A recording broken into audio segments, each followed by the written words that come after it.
Hello everyone, I know you are watching this video to accompany your sleep. So, if you like this video, don't forget to like, comment, and subscribe. Also don't forget to tell me where you are from and what time you watched this video. I go hunting in southern Illinois on property that my family owns. The place is practically my second home, and I've spent countless hours exploring all around every inch of it. I've caught all the fish in the area. I've hunted every legal game and spotted the rest. So when I say that I've never had an experience like this, remember that this was my domain, that I felt comfortable in any weather, at any time, with any equipment, or even lack thereof. 2 deer seasons ago, I'd pulled into the farm at probably about 4:40 in the morning. It was November, so at least 2 hours till sunlight.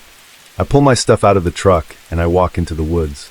I have my shotgun and a revolver knife on my belt, an elbow light clipped to the front of me, a thermos of coffee, and a backpack with a book and a couple of other things for cleaning my deer should I get lucky. So I walk off the drive and into the woods.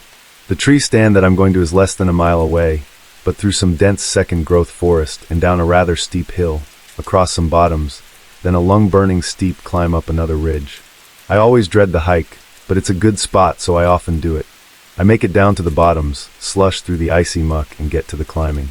With my flashlight clipped to my chest, I keep needing to physically turn my body to throw the beam around and see trees that I recognize to determine my path.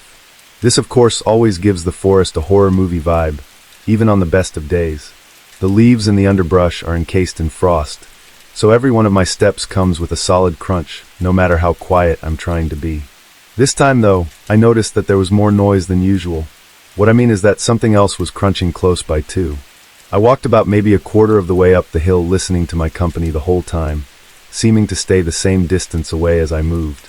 Naturally, I think to myself that I'm going to have a quick hunting day, so I plop my butt down next to a tree. I can't shoot until first light, but I'm hoping if I stay really still that whatever I'm hearing will lounge around until then. So I click off my light, unsling the shotgun, and lay it over my knees to wait. Except I don't really hear anything now. Whatever it was, it must have been spooked by my flashlight spinning all around as I sat. I still stayed a bit, sipping some coffee to make sure, but I gave up after 15 minutes or so of dead silence from the forest floor. And I probably didn't even make it 4 steps before the moving starts again. At this point, I'm still not freaked out. I stay facing the way that I am, and I flip the light off again and sidestep behind a tree. But sure enough, I don't hear anything again. 2 minutes of sitting there frustrated before I start moving again, and my new friend does too. And this is where I started to get a bit nervous, because I worked my way up the hill, stopping to turn and look every so often.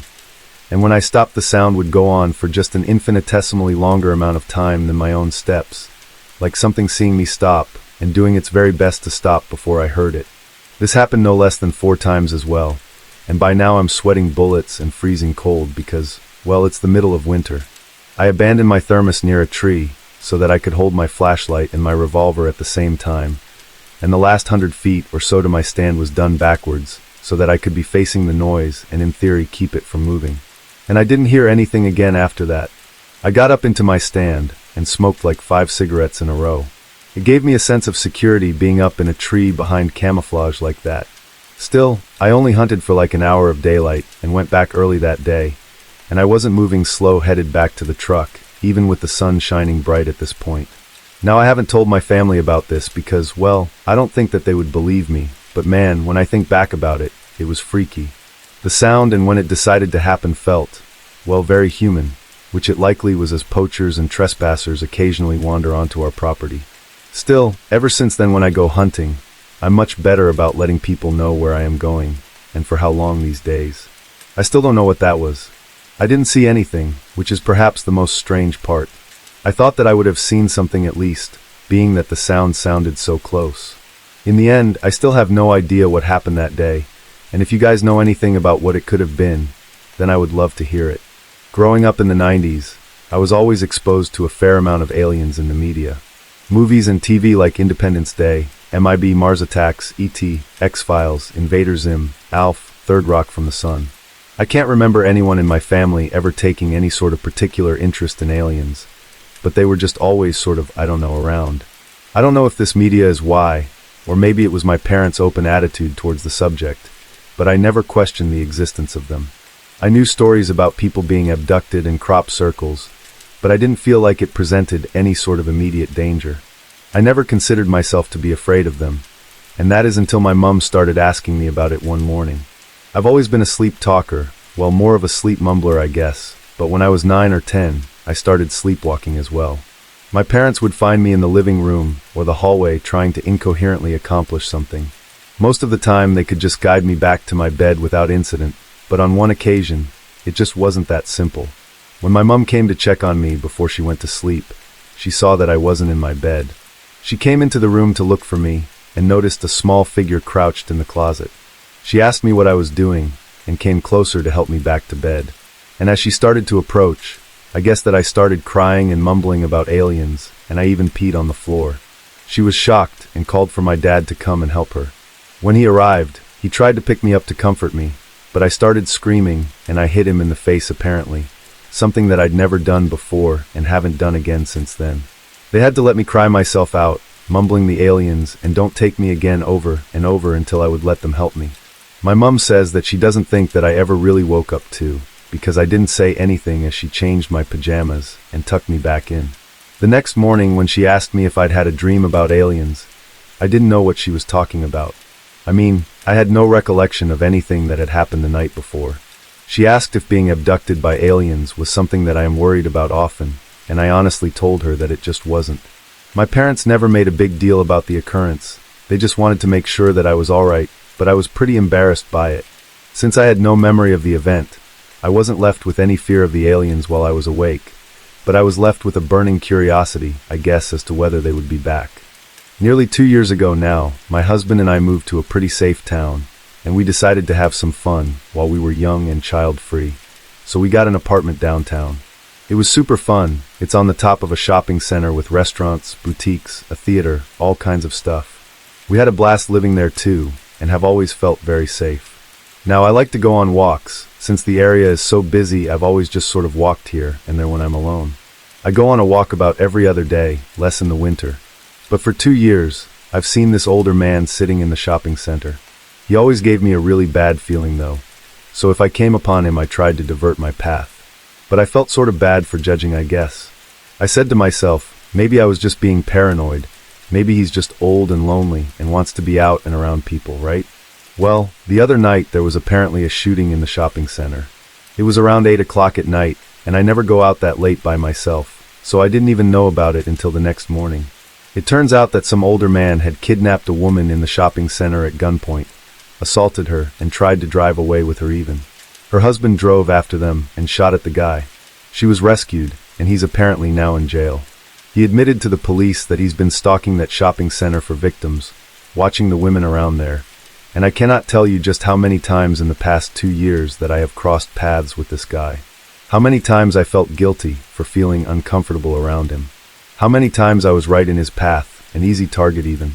I guess the moral of the story is, always trust your gut. Always. For some background, I'm a male in my late 20s living in northern Canada. And last weekend, I got a call from a friend telling me that while on his ski-doo trip, he went on by my cabin as it was on his route, and that it looked like someone broke into it and smashed all of the windows. Devastated, I went out to my shed to load up my ski and sled with boards and tarps to repair the windows, hopeful to keep some of the snow out of my cabin until I could probably replace the windows in me. And just as I was about to leave, I got this, gut feeling that something was wrong and that I should take a rifle just in case, because better to be safe than sorry. As I started my ride into the woods, I noticed the sky getting darker, and I thought to myself, great, now I'll have a storm to deal with too.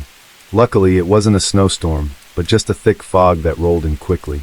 But there's nothing more unsettling too than being alone in the woods like that, encased in a thick fog, especially with God knows what around you. But I finally get to my cabin, and sure enough, all of my windows are smashed. I unload my gear and get to work, trying to get my cabin secure as fast as I can, and get the heck out of there. At some point though, I feel like all of a sudden I'm being watched, which gives me a bit of a lump in my throat because I can't see anything in this fog. Then I hear something moving through the trees. I automatically grab my rifle and put my back to the cabin, hoping that if something comes out of the fog that I'll be ready for it.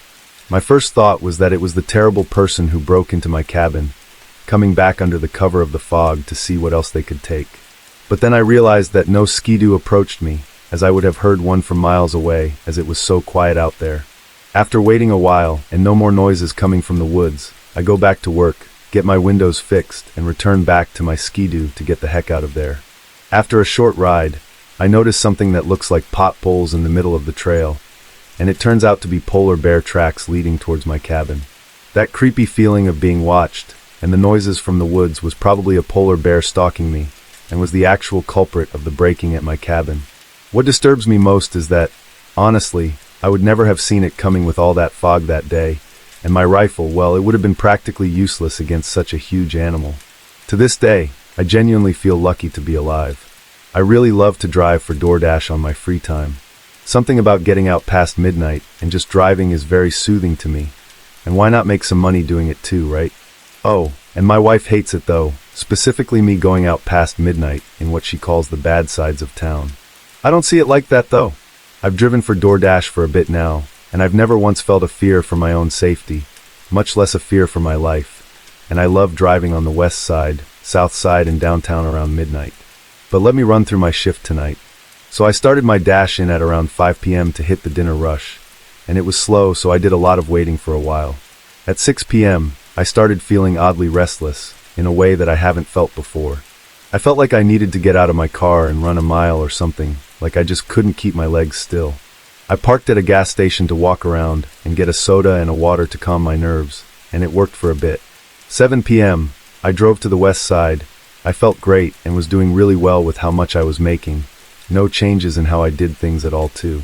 It was just a very average hour, to be honest. The only thing that I did notice was that I was making tons of stupid mistakes. I was missing turns, driving too slow, even stopped at a green light as if it was a stop sign.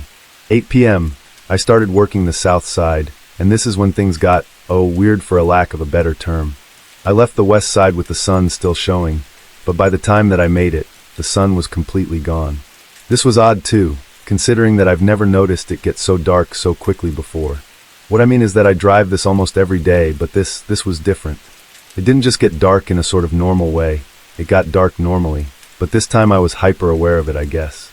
It's hard to explain, but I just noticed it so much more than before.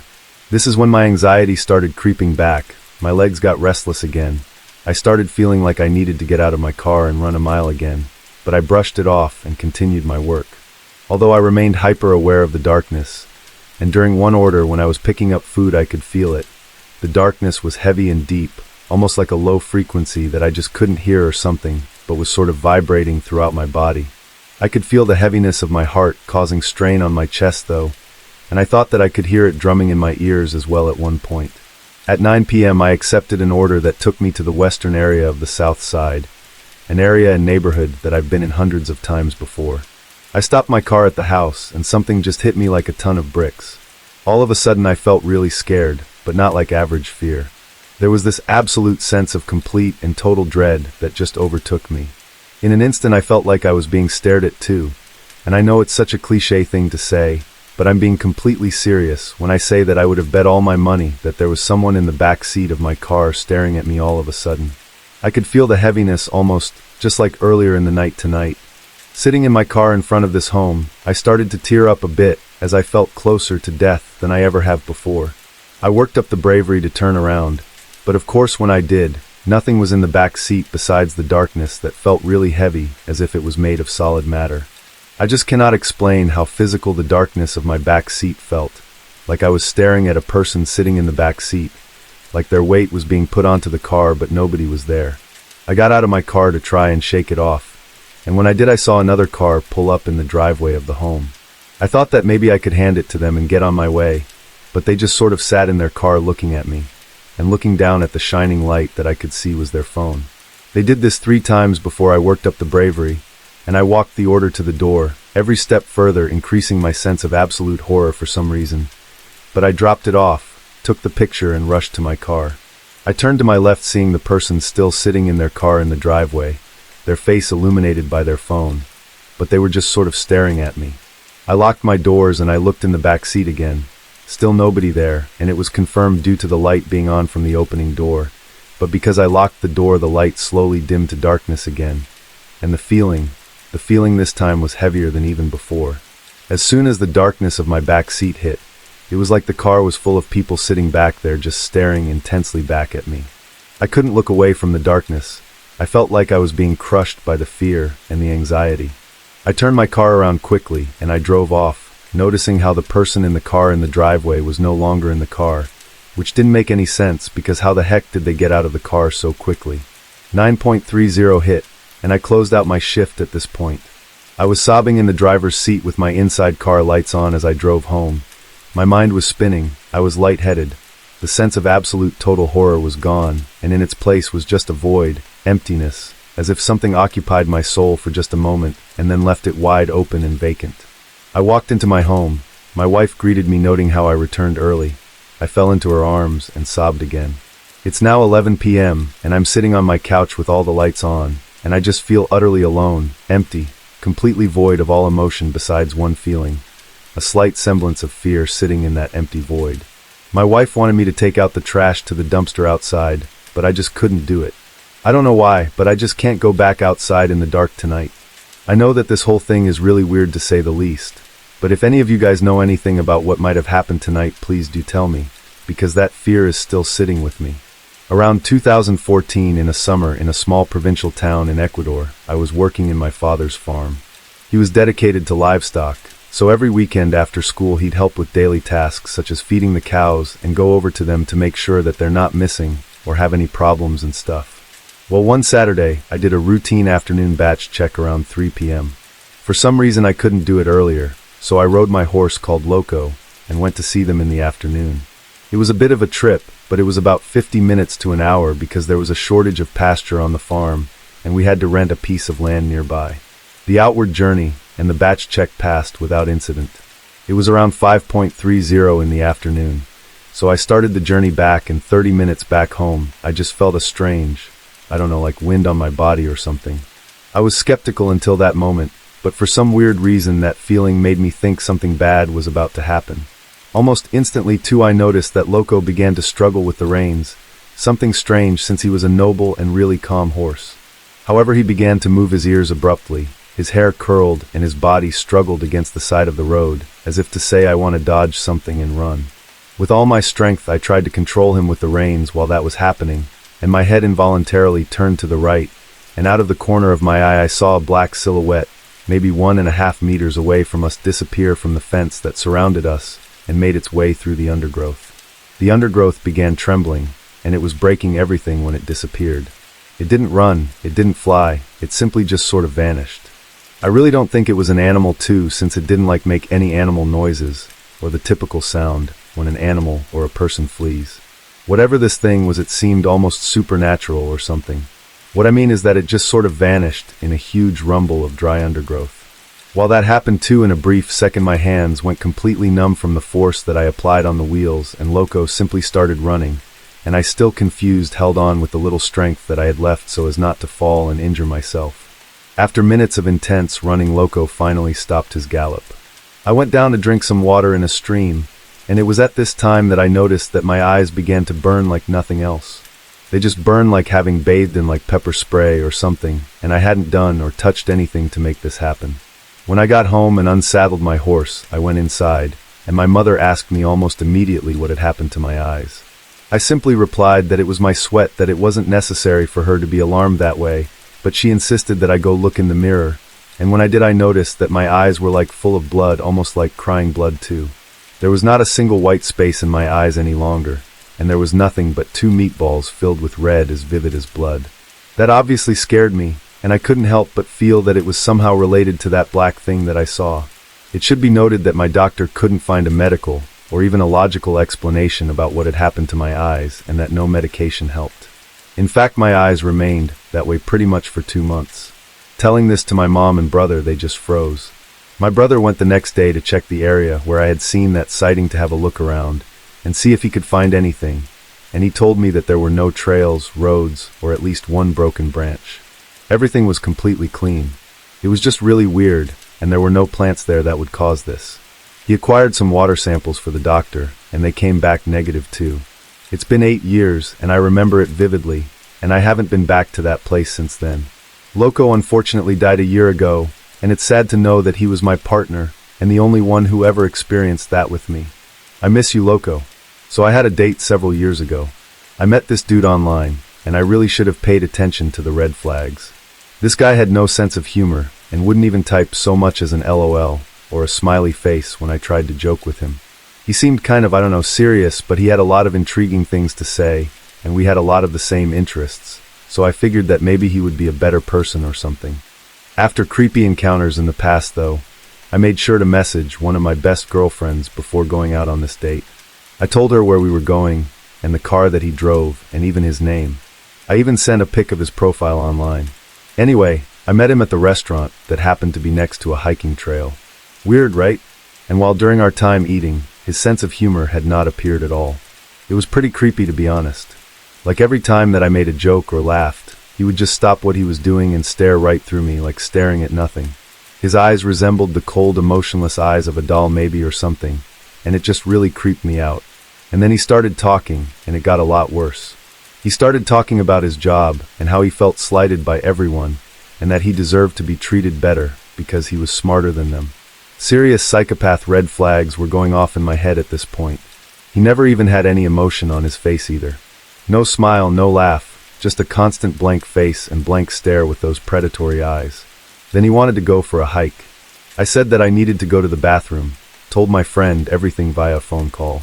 She was to make up a story to allow me to ditch the date, and I should have just crawled out that window and left, but I didn't want to be rude. I don't know, I felt sort of bad about it. My friend was going to call me in like 10 minutes with her story, but we started down this hiking trail. There were plenty of people around, so I relaxed for a bit, but then he kept trying to take me off the trail to look at a great spot. Apparently, he had found one earlier. He had obviously been off the trail here before, and quite frankly, I just panicked. I sent my friend an SOS, and she called with the story that her car broke down or something and needed me to get to her. The dude wasn't buying it and insisted on meeting my friend, but we both drove to the restaurant separately, so why would he need to meet my friend? He became frustrated and a little bit angry at this point, the first emotion that I'd ever seen on this guy's face. I rushed back on the trail where I could be seen, and the anger on his face just vanished. He decided to stay there where he was on the trail, and thankfully didn't see me off when I left.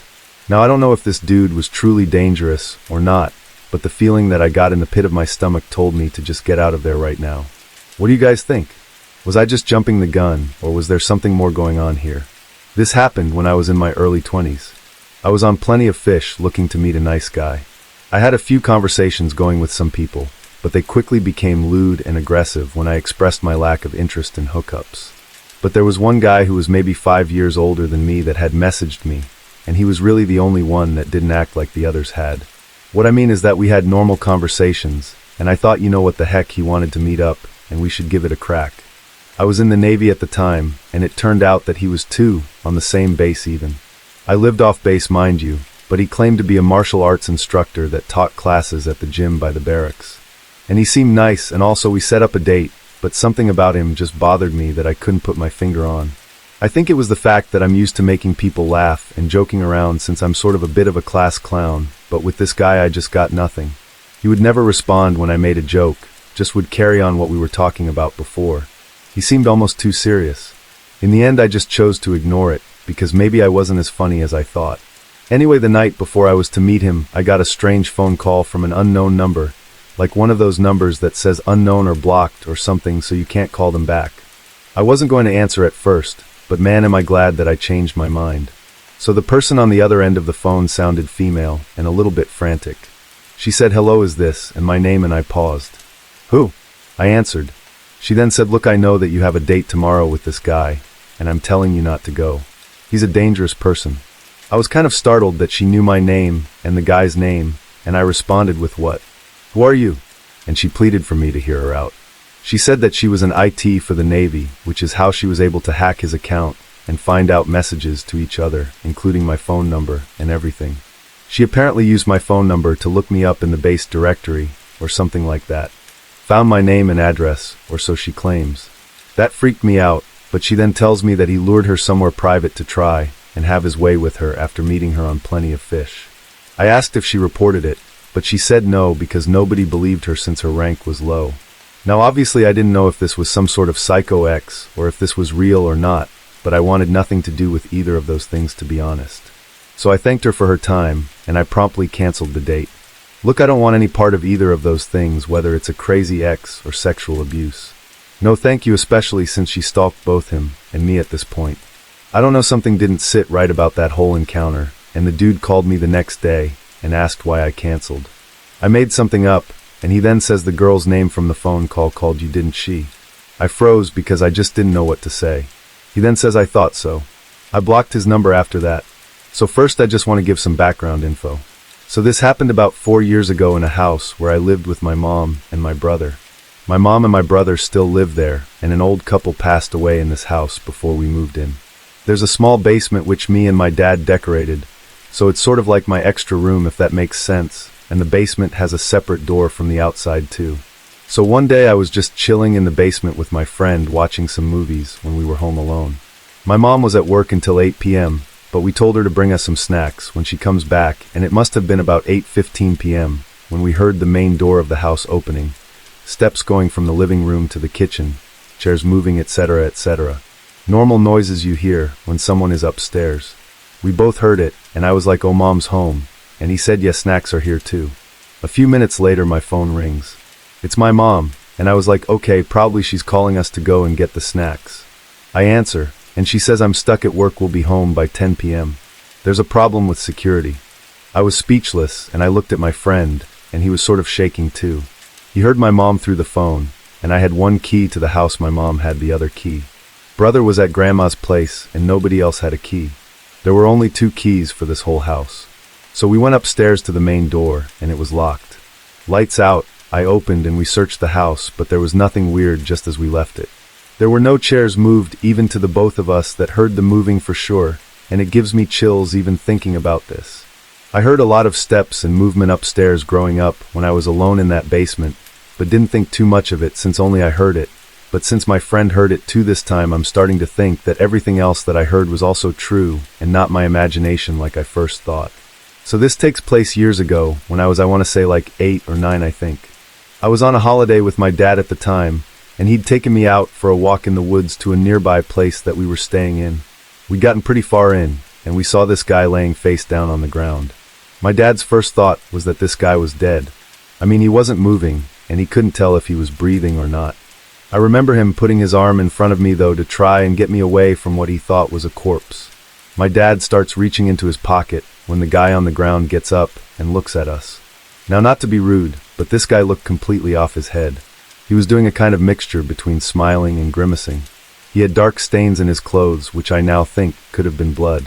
He stands on his feet and stumbles closer and says, "You know what you've got now, don't you?"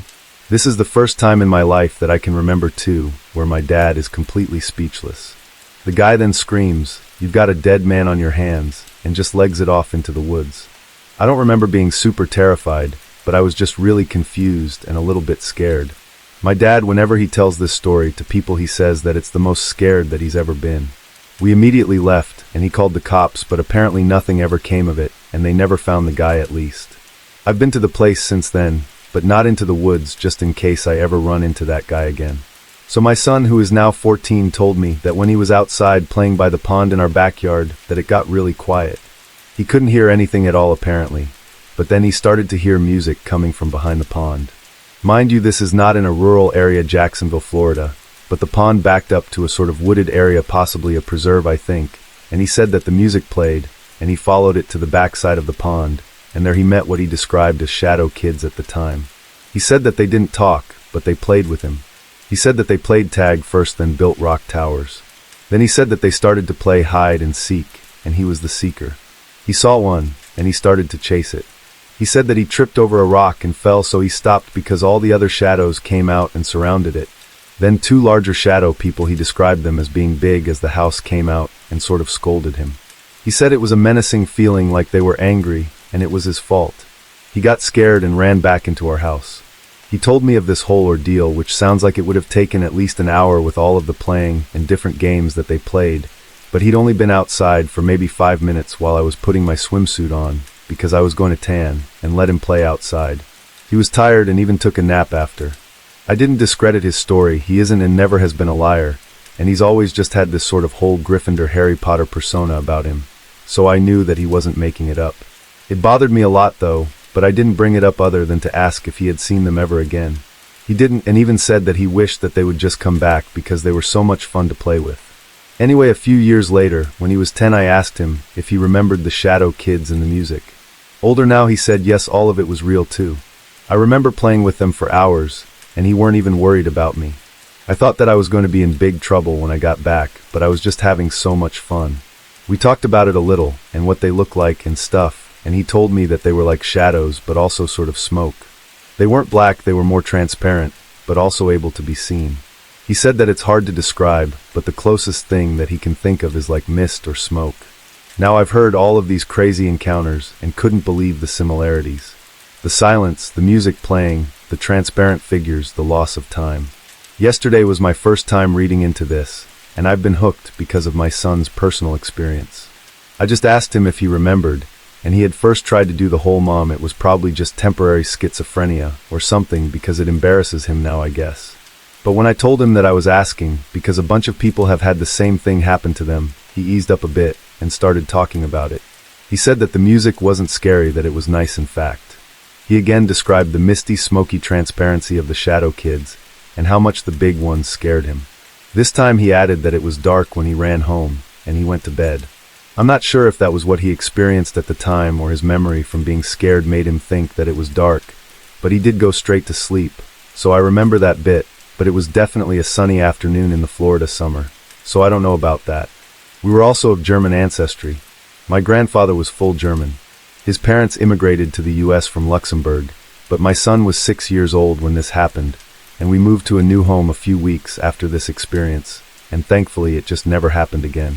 Now that was obviously all strange enough, but the year before my son's encounter, I was asleep in my bedroom with my Boston Terrier Delgado, and in the middle of the night, I woke up because I heard a loud crack. It sounded like as if a large piece of plywood were to fall into a tile floor or something. In any case, I sat up, and so did my dog. My bedroom was shaped in a sort of way where the doorway is sunken in, and kind of the shape of the state of Alabama, if Alabama had all straight edges with the southwest corner of the state being where my bedroom door was. Anyway, I looked towards my door because I was going to get up and see what fell.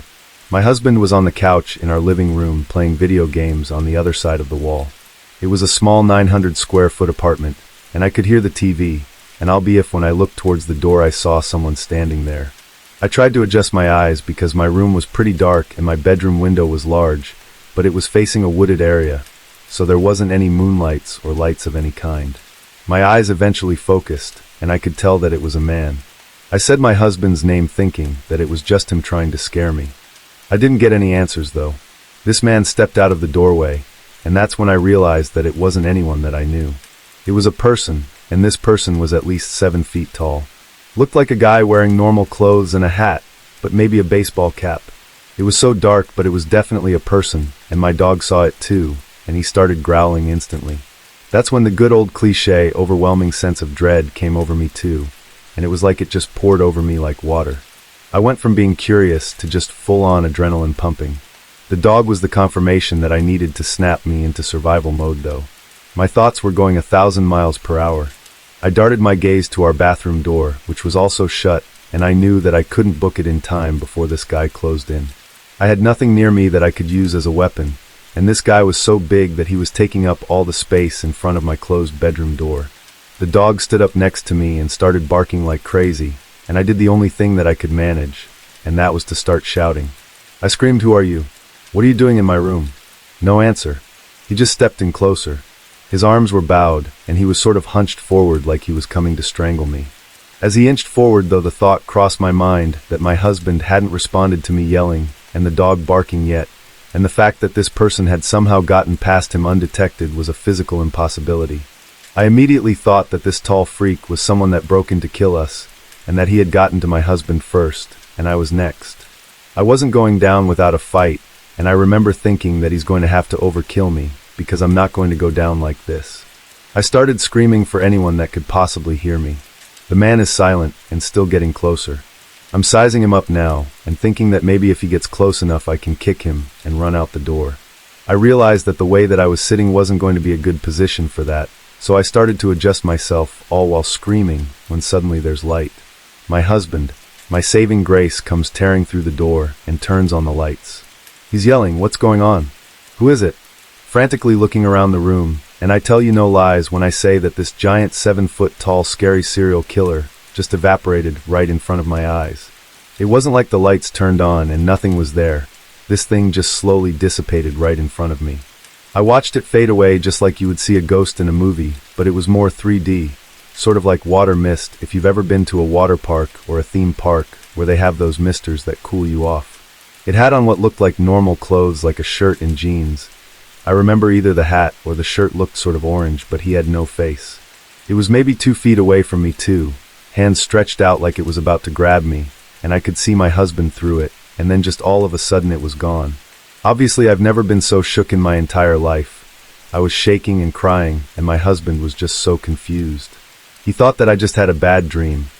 Our neighbor called the police too because of my screaming, and had to tell the cops that I had a nightmare. To this day I know too that I wasn't asleep.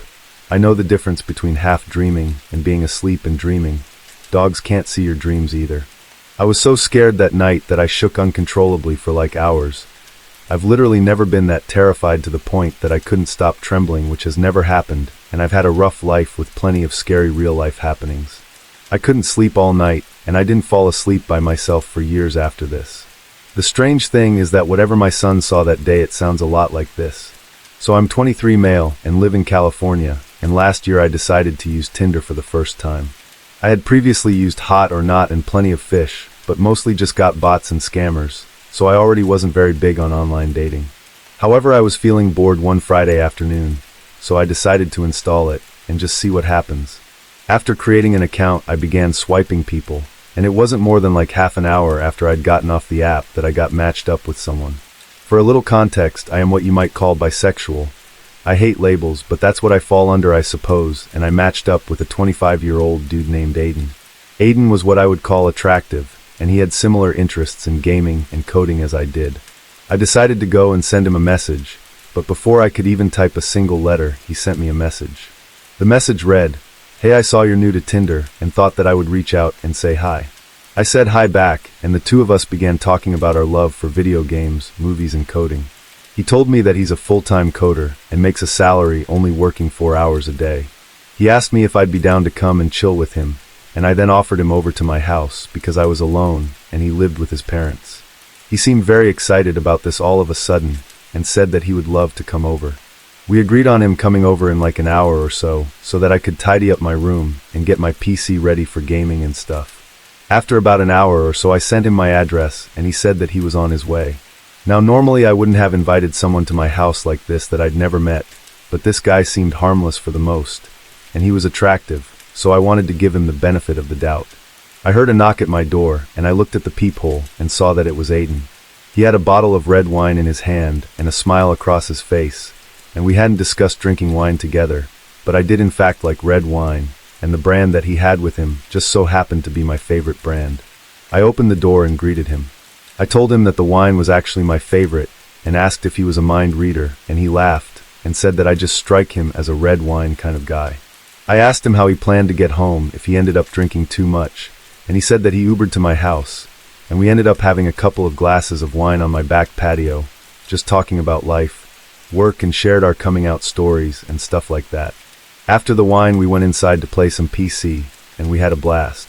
After the gaming, he showed me his laptop, which he brought with him, and showed me all of his work and stuff. Eventually, I had to use the restroom, so I excused myself, then heard him approach the bathroom door and turn the knob, but because I didn't lock the door behind me, he just sort of came right in completely unannounced, and without any warning, he just starts grinding on me from behind while forcefully grasping my shoulders. I shoved him off of me, and just kind of jokingly said that's a bit intrusive. He just smiled at me, and said I just wanted to see how you would react. I left the bathroom, and walked into the kitchen with him walking right behind me.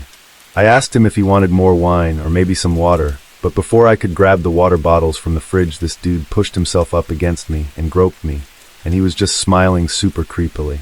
This time I was completely taken aback, so I shoved him off forcefully, and yelled at him. I told him that we had just met, and that I didn't think that this was the right time to jump into something like this, and he said that it was just a waste of time, and said that I had no idea what I was doing, and that I'd give gays a bad name, and then said I was being homophobic, and I told him that if I was homophobic that I wouldn't be hanging out with him and talking about the things that we were. I told him that I found him attractive, but that he was crossing major boundaries at this point. He just laughed and said in the LGBTQ community there are no boundaries, and then just like that he said that he had to go, and thank God is what I thought to myself. I walked him to the front door, and he walked out without saying goodbye or anything. I didn't think anything else of it, and decided that I just needed to take a shower. I got in the shower, and about 5 minutes into my shower, I keep hearing this sort of tink-tink sound coming from the other end of the door. I peek out through the sliding door of the shower, and look down toward the bottom of the door, and to my shock, I see Aiden holding a freaking spoon to the bottom of the door looking at me while I'm showering. I could only see this because of how high off the floor the door sat, but not knowing what to do now, I just pretended not to notice him and slowly turned the shower off. I got out, wrapped a towel around my waist, and prepared to confront him by yanking the door open, but before I could do that I heard him snap a picture with his phone. I flung the bathroom door open, and he flew down the hall and out my front door. I saw him get into a white Honda Civic and drive away. He had lied about taking an Uber for some reason, and I have no idea what the heck he took a picture of me for, or why he took it in the first place, but I can imagine that it wasn't for anything good. I immediately blocked him on Tinder and was paranoid that he would return, but thankfully he didn't. So that's my story of the Tinder creep who groped me in my own house. So sleeping in a car is definitely not always the best, and I have 2 different encounters where I thought that I was about to enter the nightmare of my life. The first one, I was camping about an hour from Santa Fe on a weeknight. It was cold. I was supposed to leave early in the morning for Texas, and it was forecasted to snow. Being the young genius that I was, I slept in my Jeep to negate all these. Middle of the night, an SUV quite literally skids to a stop across the gravel into my campground. This wakes me up, and I'm obviously on edge. This SUV is blasting mariachi music, incredibly odd, but I figured these people were just drunks, or they were high or something. The doors open, and these people get out and start running through the woods screaming bloody murder. What I mean by this too is these people sound like they're gonna die. I am at an absolute utter loss, and maybe a minute or 2 passes, and everything just gets suddenly quiet, and I don't hear them anymore. Tucked into my sleeping bag, I'm pretty terrified. I'm sitting there cramped up in the back of my Jeep wishing and praying them away. I don't know how long it was, but I dared not look at my phone. Eventually, though, I heard quiet voices around my Jeep. The only thing that I caught was, "Do you think somebody is in there?" And as you can imagine, I absolutely lost my cool. I started screaming and crawled as fast as I could to the front seat, where I turned the lights on and the key on the ignition.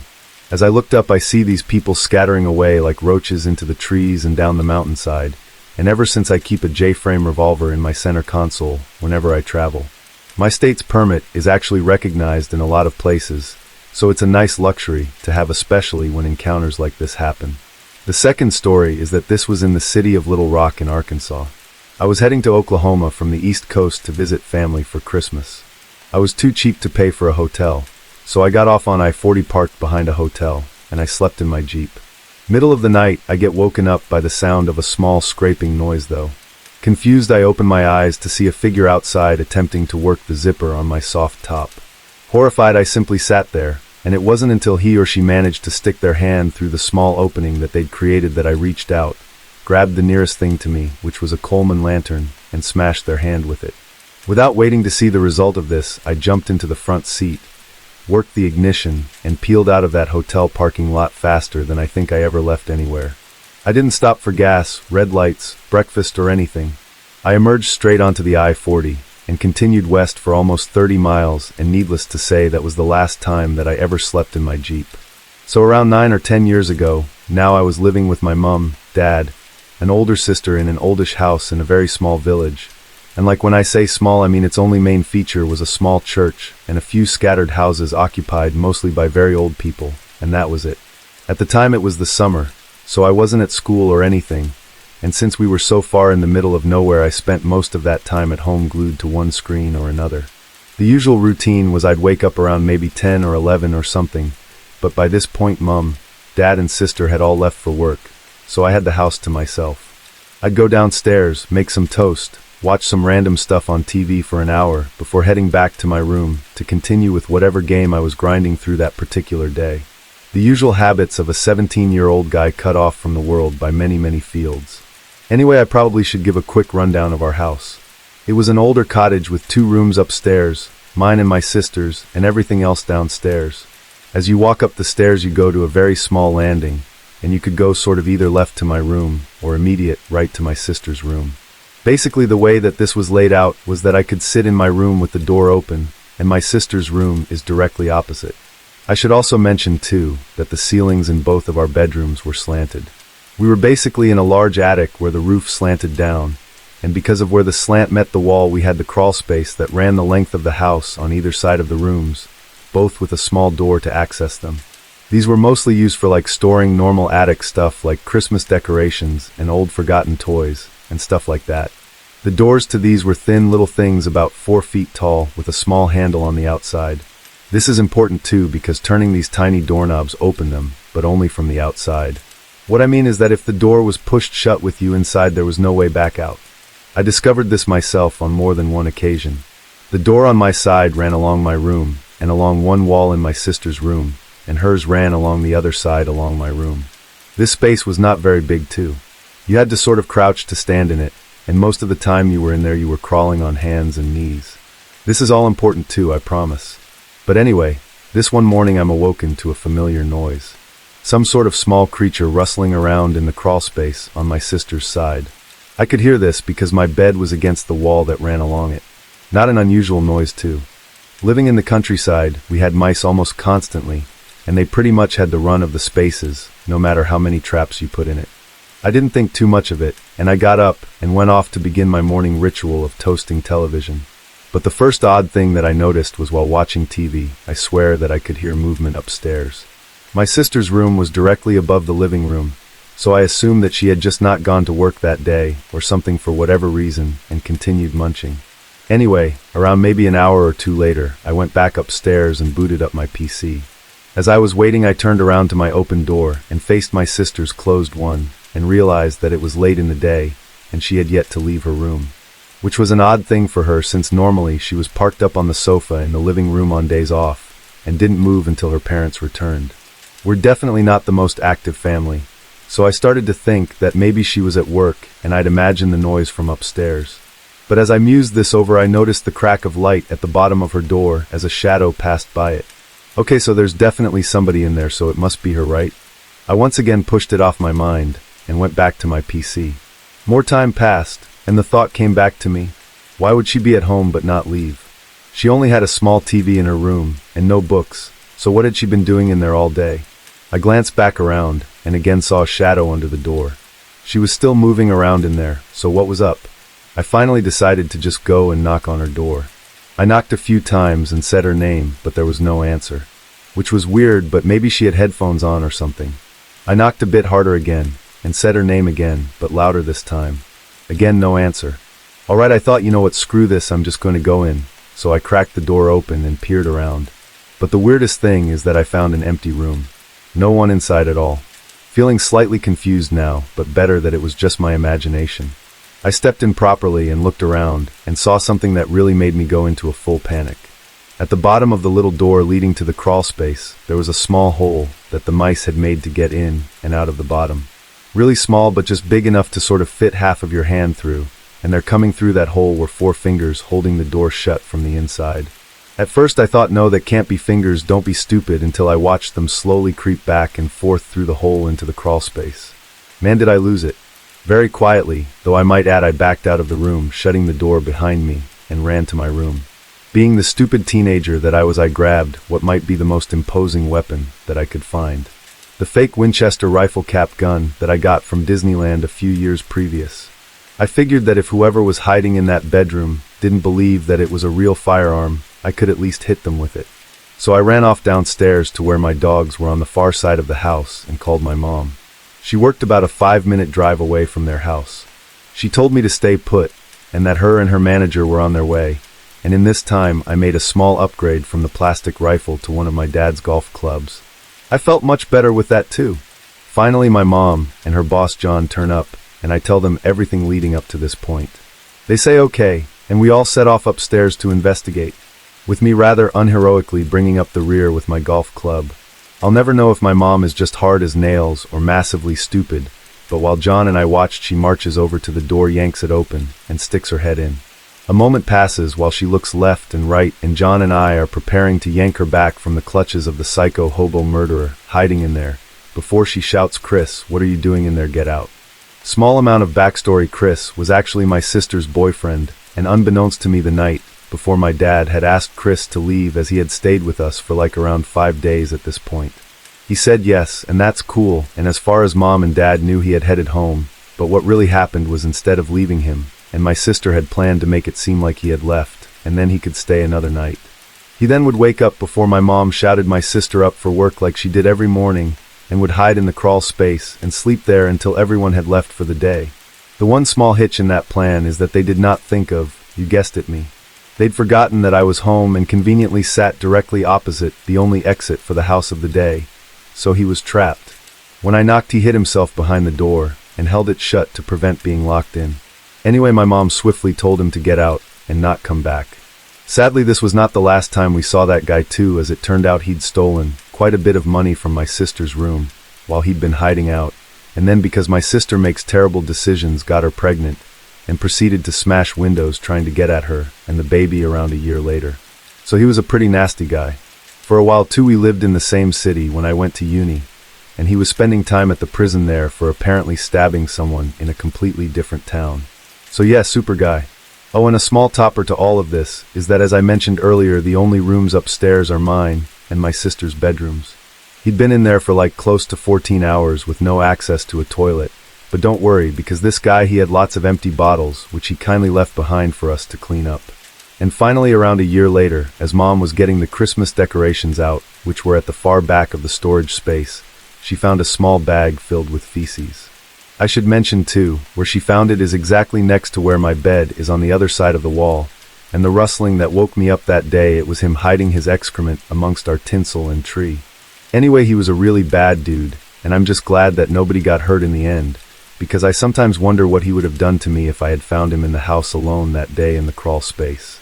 As a kid, I used to live in an old home in the suburbs of Perth, Western Australia. The home was built in 1939, and I believe that it was a war housing for vets after the Second World War. It was laid out in 2 sections in any case. My parents bought the house in 2000. The original home was at the front of the house, which was quite small, creaky wooden floorboards and high ceilings. There was only like 3 rooms too.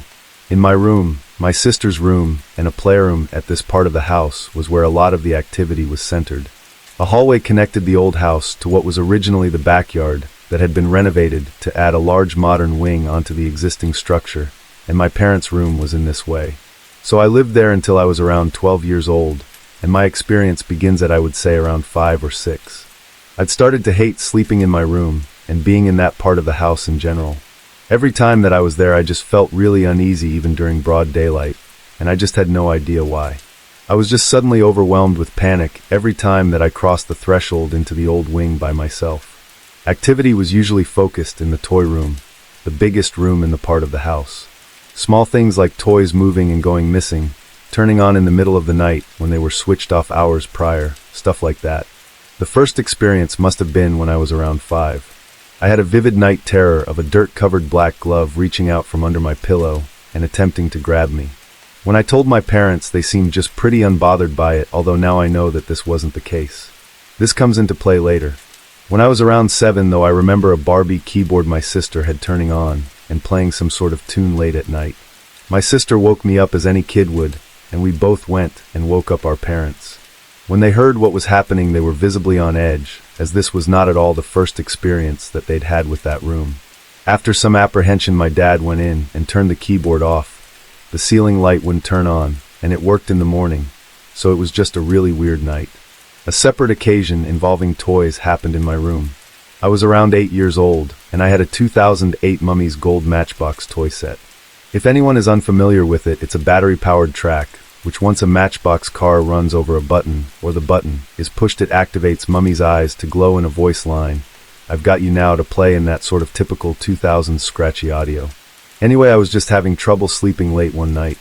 I was wide awake, so it wasn't some half-sleep hallucination thing, but the "I've got you now" broke the silence, and I jolted up to look at the track. Its arms were moving up and down repeatedly, and it was a functionality that the toy just didn't have. Its arms were only meant to move up and down once, and after a few seconds it just stopped.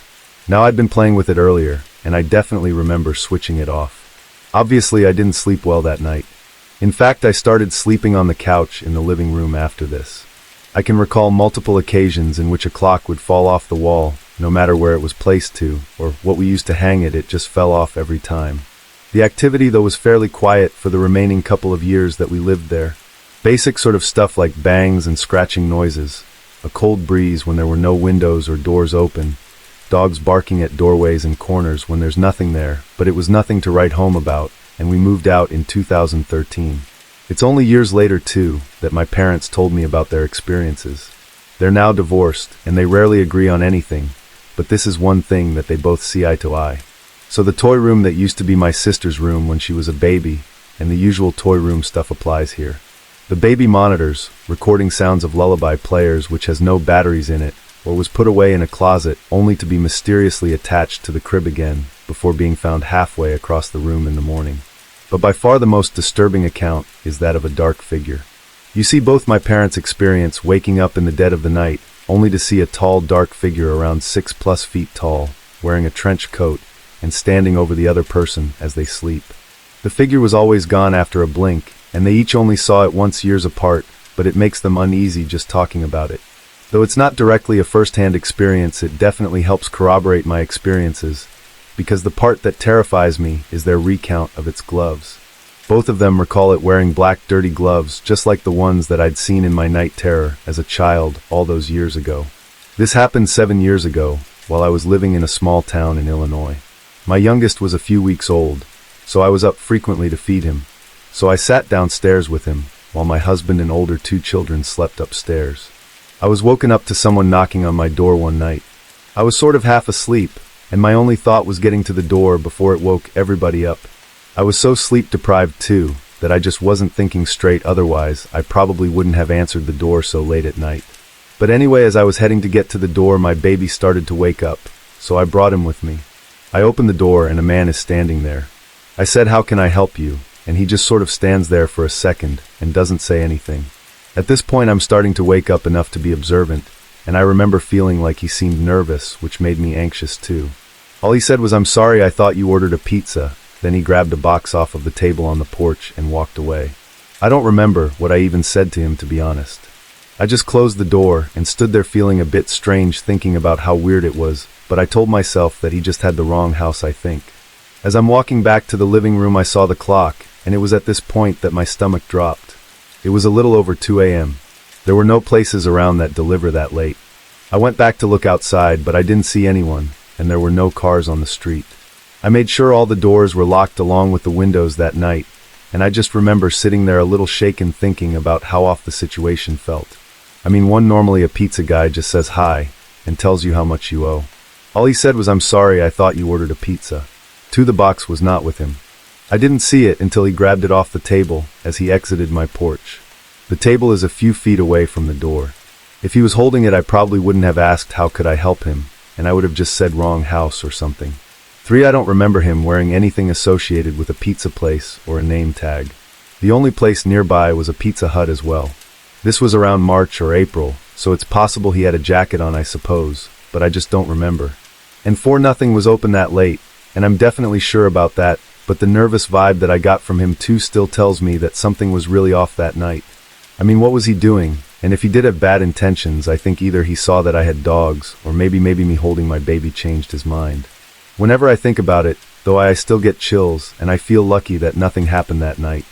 This happened about 8 years ago in my local supermarket. I, female, 36 at the time, am in the queue to pay. It's a Saturday morning, super busy, and I'm second in line.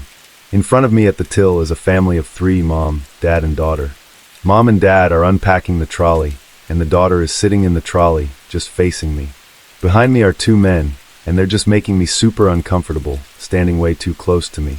You know how you can sort of feel someone before you see them? Well, it was a lot like that. I was facing the daughter, and she looked super uncomfortable too, making herself smaller, and kept looking over her shoulder to her dad. I turn around, and these men are waving and smiling, trying to get her attention.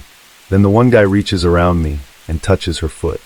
He did it in such a familiar way too, that I thought that he must know the family. She flinched away though, and he does it again. She quietly says, "Daddy." Dad swings around and says in a booming voice something along the lines of, "What are you doing, dude? Don't touch my daughter." This weirdo is like, "But we want to be friends." Dad is like, "I don't know, you back off." I realize then that they don't know each other at all, and instantly go into mummy mode. Dad goes back to unpacking the trolley, and I position myself between the two guys and the daughter, completely blocking access. Believe it or not too, he tries to get her attention again, so I say really loudly, "You're so lucky that you have such a brave and strong daddy. Look how he's protecting you from these bad men." The dad looks at me, and we have a silent conversation with our eyes, and they pack up and leave quickly. I thought that it was over, the girl was safe, and as I'm unpacking my trolley, I suddenly notice that one of the men has moved around and is standing at the end of the till, the way you pack your groceries into the bags, staring at me with just, I can only describe as pure malice. The other guy is still standing behind me in the queue, my trolley between us. I won't lie, in that moment I felt intimidated, terrified. I'm not a small woman by any means. I'm tallish with pretty broad shoulders and quite strong. My trolley is 15 kilos of dog food. My adrenaline is pumping. I need to show these guys that I'm not an easy target. I make eye contact with the aggressor at the end of the till, and I lift this bag of dog food up like it's just a roll of toilet paper. My facial expression doesn't change, no strain, no tension, just deep and dark. He keeps eye contact with me, and now I'm just angry, the fear is gone. I pay and he blocks my exit from the till. I bump him white with my trolley, and he laughs sort of menacingly and moves out of the way. I decide not to go straight to my car, and instead I walk around the mall a bit, and every time that I turn around they're there, now with a third guy too. They're not even hiding the fact now that they're following me. The one guy makes a motion of cutting my neck, and at that point I start making my way to the security desk. When I get there and turn around they're obviously gone. I tell security everything, and they recommend that I let the supermarket know as well. Give them my till number, so that they can review the security tape above the till. A guard escorted me to my car, and I drove home the long way checking my rear-view mirror constantly that day. I never did see them again, but to be honest I just stopped going to that supermarket altogether after that. Partly because of that, but mainly their prices are not competitive, and my dogs become fussy eaters too. Anyway, I don't know really what that was all about that day, but something in me says that maybe I stopped the kidnapping or something. When my friend and I met the woman that we now refer to as the Banshee, it was about 10 at night. We were walking back from a milk tea place, and we were maybe at mile 5 of a 6-mile total round trip. Almost home, we were walking on a long stretch of sidewalk, next to a wide road, that is busy during the day, but almost empty at night. Also, before I get to this next part, here's a little bit of background. My hiking buddy and I sometimes go for long walks through town at night, when we can't get out to the trails during the day, that is. It's dark, but our routes go through a fairly safe blend of residential and shopping areas and stuff like that. Usually we head to some sort of late-night restaurant or food truck where we walk, stop for a drink and a bit of food, and then we head back. We also wear glowing vests, battery-powered and reflective stuff to make sure traffic sees us, because we've had some too close encounters with distracted drivers before, but we've also had a few encounters with, well, let's just call them strange people. Anyway, she didn't start making strange noises at first. It was a long stretch of straight sidewalk, and we had seen her coming for a long time before she started that. No one else was out walking along the road that hour. There were plenty of street lights, and she would sort of appear under the street light, and then disappear in some shadow of bushes and trees, and reappear under the lights again. We were obviously glowing in our vests in addition to the street lights, so she had to have seen us coming too. I figured that she worked at one of the shops or the restaurants nearby, and was getting done with closing up. I figured that she was just trying to get home, just like we were, I suppose. That is, until she started making these what I can only describe as just random noises. The first sounds were like a non-hacking noise, like she was attempting to clear her throat as noisily as possible, but this was just a warm-up. The sound changed to something like a cross between a crow cawing and a small dog's bark. Retelling the sound is a little bit hard, but that's the closest thing that I can think of. Anyway, we kept walking towards her, watching and listening, thinking perhaps she has a disability or some other issue. She looked decently dressed, and she walked steadily and deliberately, not like someone on drugs. If not for her noises too, she seemed completely normal, but then she made these loud but low-pitched groaning sounds. It had us briefly making zombie movie references, joking a bit, but we speculated that if she was maybe talking to someone on her earbuds, or making an attempt at singing something, But it got weirder as she added some higher-pitched screechy sounds, something like an angry cockatoo might make. At this point, she's less than 2 blocks away, and she's rotating through these bizarre sounds with short pauses of silence between them. To be honest, though, she looked like someone's cute little grandma. She didn't look anything like something you would expect to be making these sounds. She's wearing an old-fashioned thick skirt, a cardigan, and clunky-looking shoes, carrying a single cloth shopping bag. Her hair is a short, curly old lady perm, and honestly, she just looks adorable, but she sounds insane. She's getting closer, too. Her bizarre noises are getting more unsettling, and I realize that I can't actually see what she's clutching in her other hand. The one that doesn't have a shopping bag. She looks harmless, but the sounds are just too weird. My buddy looked at me and asked time to cross, echoing my own thoughts. We didn't want a confrontation with this woman. I nodded, but just before we step out onto the road, the lady seemed to have the same idea. She suddenly veered off the sidewalk and went into the road, making a steady diagonal line towards the other side. There was no traffic on the road at this point, so I wasn't really worried. I relaxed a bit, continuing on. I figured that she was avoiding us just like we were about to avoid her, but just as we started to pass her, she suddenly screamed and just rushed at us from the middle of the road. Her mouth was wide open as she charged at us, just shrieking. We stepped quickly apart, and her abrupt rush took her straight between us, just shriek, wailing that horrible sound. It sounded like it would hurt her throat, to be honest. Banshee-like is the only word that I have for it. We were several feet apart, both braced for her to come back and do something, but instead she just veered again and went down the sidewalk the way that she had originally been going. As she walked away, she kept looking back at us and keeping up short bursts of the shrieking banshee noises, stopping to take breaths. As she got further away from us, she started barking at us again, and we just stood there for a while silently watching until she was a good long ways off down the sidewalk, with her very strange crow barks fading into the distance. To this day, I still have no idea what was wrong with that lady. Did our lights somehow trigger an episode? I don't know, but I hope she's okay. She seemed to know where she was going, so we didn't follow her or do much about it. But man, that was a freaky night, that's for sure. This story starts when I was in middle school. I met this guy whose name was Chase, and Chase was the new kid in my 7th grade English class. He looked like a typical skater, sort of BMX-type kid. Long, floppy Justin Bieber-style hair, and more shirts and hats that had the monster logo on them. Insert Kyle meme reference. But for the first week or so, we didn't really talk or interact with each other. At lunch, I would always see him just eating alone in the cafeteria. I would just watch him sometimes. His mannerisms and things that he would do were just intriguing to me for some reason. One day, though, I was coming out of the bathroom, and I see him harassing some 6th grade girl and trying to get her to make out with him. In my stupid, naive 7th grader brain, it didn't really register to me that what he was doing was really wrong. I actually thought that was cool for doing it. I know, stupid. But he looked over at me, smiled, and then walked away after the girl walked back into her classroom. The next day in my English class was when we first began interacting with each other too. I had to do a book report on Of Mice and Men. When he saw me reading the book, he gave me his notes and told me to just copy his work, but change it up a bit so as to not make it obvious that I'd copied it. He said that the reading was really boring and that he just skimmed through the plot of the book and movie on Wikipedia instead of actually reading the book. I thanked him and was genuinely thankful, as I too didn't like reading, and I actually love that book now, but anyway, that's another story. Eventually, though, we would start hanging out outside of class and would have lunch together outside in the quad. He told me that he was interested in riding BMX bikes and motocross, so my earlier assessment of him was right, I suppose. I wasn't really into that stuff, so I just nodded my head and tried to act like I was genuinely interested in what he was saying. The whole time he'd talk, I'd just admire him for some reason, but I'm not gay or anything, for the record. Never have been attracted to dudes, so it was really weird being so drawn to him the way that I was, I suppose. Anyway, we started hanging out after school. He would come over my house every day, and at this point, he had completely won my mother over.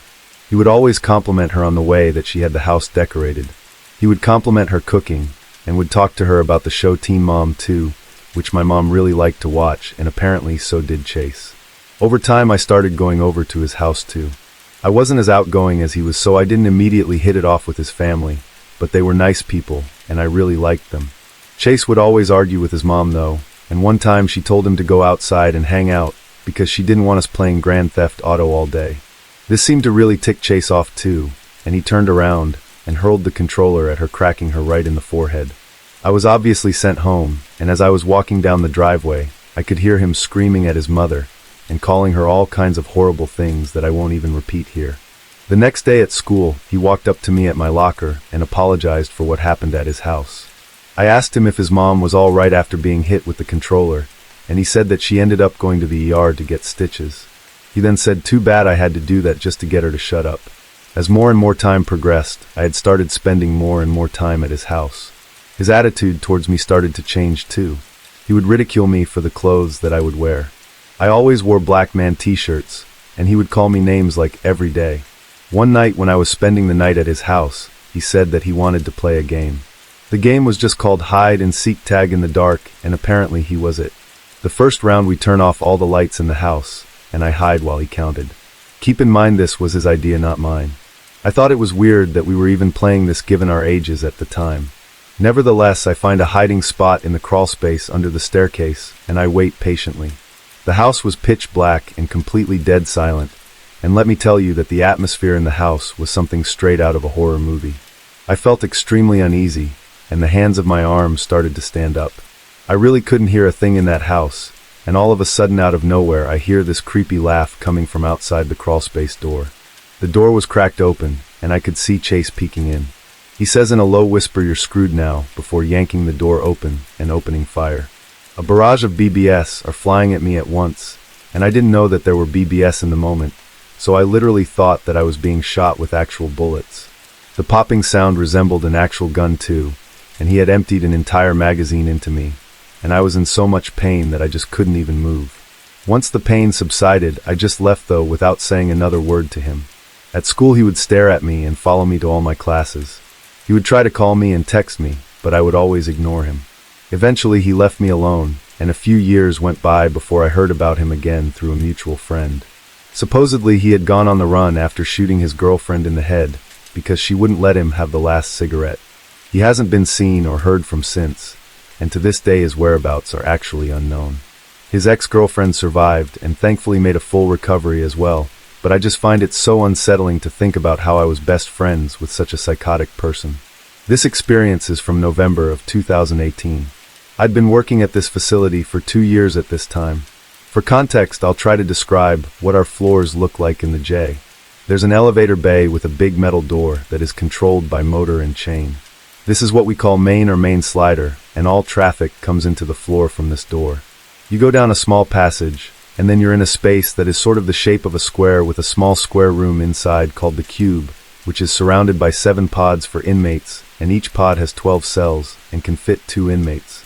The cube is used for controlling doors and basically is an office space where paperwork can be filled out and where you can sit and watch the pods during your shift. I am assigned night shift on a floor of non-violent inmates, Gen Pop. Typical inmate that you'd find on this floor would be, I suppose, drug users, dealers, petty theft, and the occasional drunkard kind of deal, and I was working this floor by myself, and the night was starting off as usual as I show up. I lock down all the pods for the night, conduct my head count, and go back to the cube. An hour later, I conduct my hourly block check.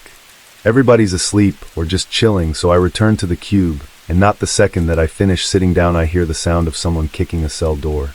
I get up, I start flashing my light through the pods, and eventually narrow it down to be pod 6 cell. One inmate is frantic, screaming that his cellmate is coughing up blood and is shaking. I open the door, remove the inmate, and see that his cellmate is foaming from his mouth and is performing what is known as agonal breathing.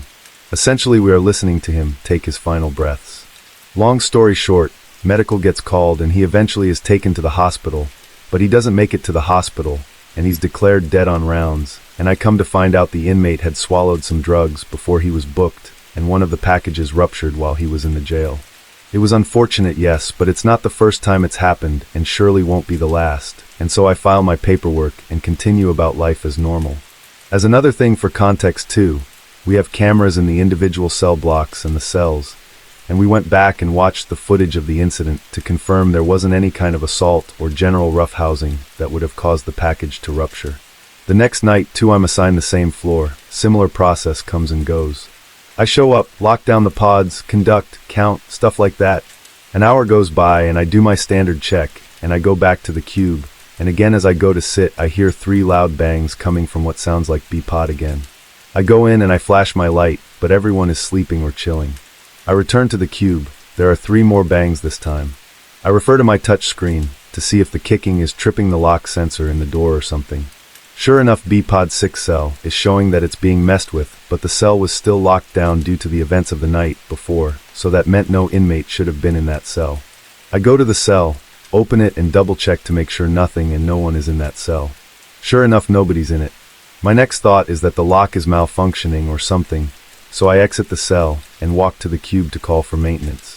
As I'm on the phone, the door slams shut, which sends me back out to look, and at this point I'm just at a loss for words and have no clue what to do. All the inmates of the pod are trying to figure out what's going on in their pod. I'm trying to answer their questions, but genuinely I have no clue what to tell them. It eventually goes quiet, maintenance arrives, I have them check the lock, and there's nothing in terms of it being a mechanical malfunction. After that night, I asked my watch supervisor to be placed on a different floor, which at the time we had just got a new batch of rookies, and so he gave me a choice of the floors. I've been on my new floor for a little over 2 years now, and I still have things happen that I can't explain, such as audible footsteps from around the cube, the occasional tapping on the glass of the door to the cube itself, but nothing as drastic as that night in 2018, which I will never forget. About 20 years ago, when I was in my early 20s, I worked as a window coverings installer in Sacramento, California. One day I was sent with a large load of metal mini blinds to an active veterans hospital off Highway 50. I met the lead maintenance man, who thankfully loaned me a rolling cart to help make transporting my materials and tools a much easier chore. He then led me into the building through a maze of corridors and up a large service elevator. As we exited the elevator, I was pleasantly greeted with a completely empty hospital room. I was really happy to see that I had the entire floor to myself, no patients, staff, or furniture to constrain my mission. I could work quickly without obstruction or distraction. The maintenance man explained how they just completed some seismic retrofits while pointing to some newly constructed drywall columns that concealed the brunt of their work. He said that they took that opportunity to make cosmetic repairs, install new blinds, and give a much-needed paint job. He then showed me a typical patient room and said that there should be 1 blind for every window on the floor. He told me that he would lead me to it and to give him a call if I needed anything or when I was ready to leave. The last thing that he said in a sort of concerned fatherly voice before entering the elevator was, "Are you sure you're going to be all right up here?" I responded, "Yeah man, absolutely," in my best and confident young man's voice. With a departing handshake, he entered the elevator cab, but for some reason his question and his tone oddly hung with me as the doors closed and the whirl of the old elevator faded into a deafening silence. It was at that moment that I was truly able to take in my surroundings. With the elevator to my back, I scanned the hospital wing in a clockwise direction, and I was standing in the middle of a long and rectangular room. Light and airy patient rooms filled the perimeter of the open room to my left. As I scanned right, the light quickly faded to an inky opaque blackness that disappeared into a dark U-shaped corridor, which after a short distance made a sharp right and another sharp right to end up back where I started. Despite the new paint too, the place looked like it exited a time machine circa 1950, or something, with those pea-green ceramic walls and matching asbestos vinyl floor tiles. It was at that moment that I realized that this place was really creepy. But enough of that, I had a job to do and I got right to work. First things first, I walked the entire perimeter to get a quick survey of where things were located, popping my head into each room as I passed. As I got to the dark hallway, my sudden bravery waned a bit. Due to the lack of light, I presumed there must not have been any windows to address, but I pushed on nevertheless to be thorough. As the dark engulfed me, it felt like all of a sudden someone plugged me into an electrical socket. I had never before or since felt the energy that surged my body and immediately picked up my pace. Along both sides of the corridor were black rooms, and after peeking in one, I abandoned my efforts for the absolute certainty that I was about to come face to face with something that I didn't want to see.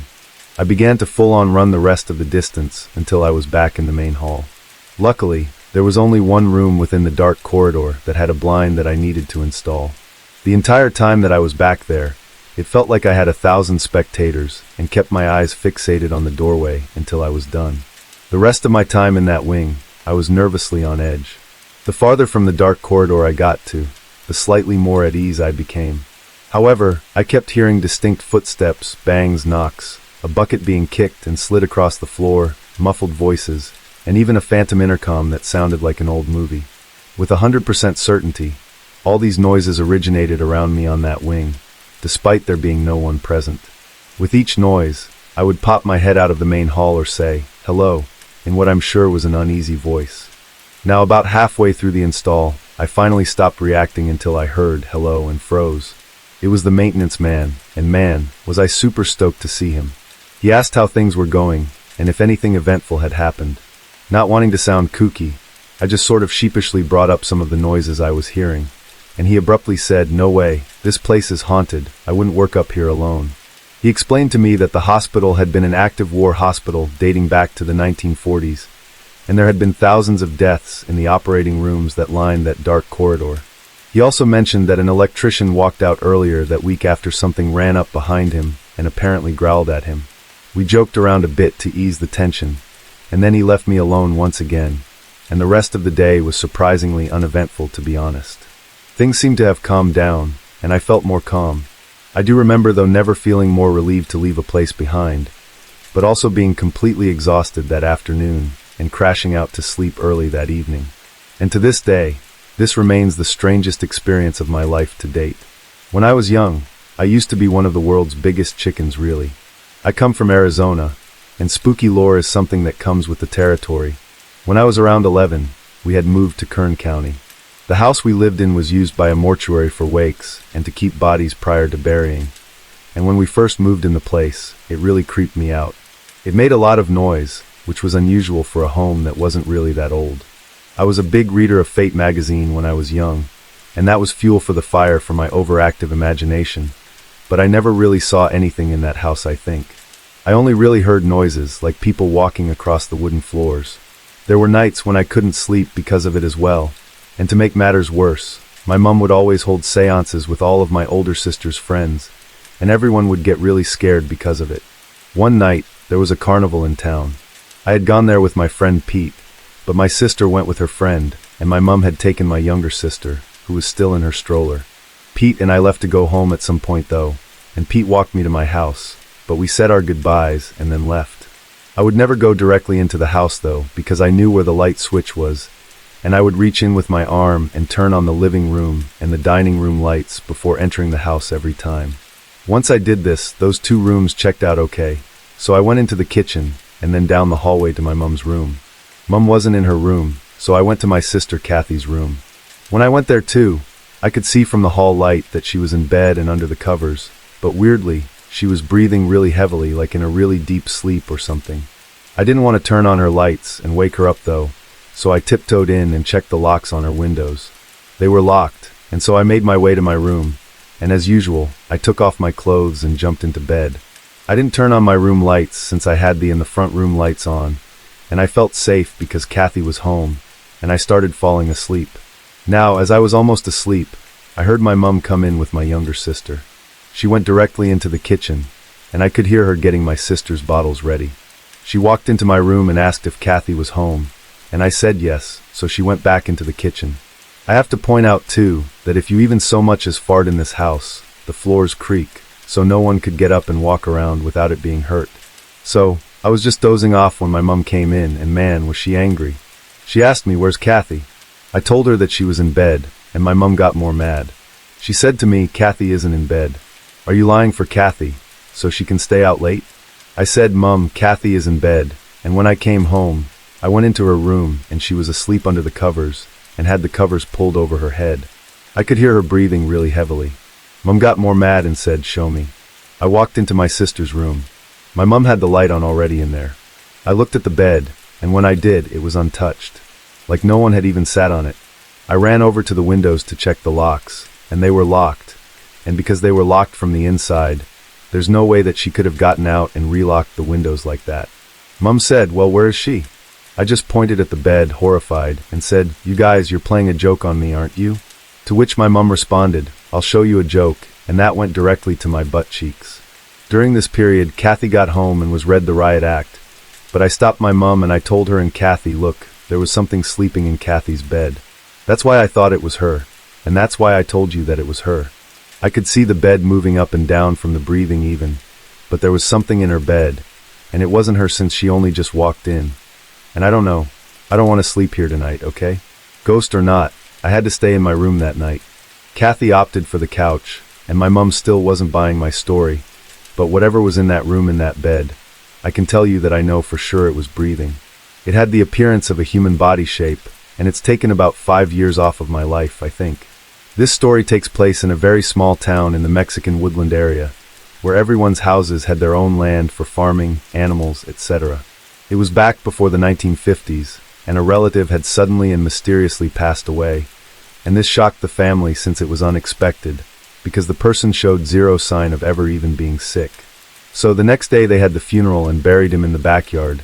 But something about the houses too, in my family's town, is that since they still had the old-fashioned outhouses, these outhouses would not be connected to the house. You would have to walk at least like 20 to 40 meters away from the house to use them.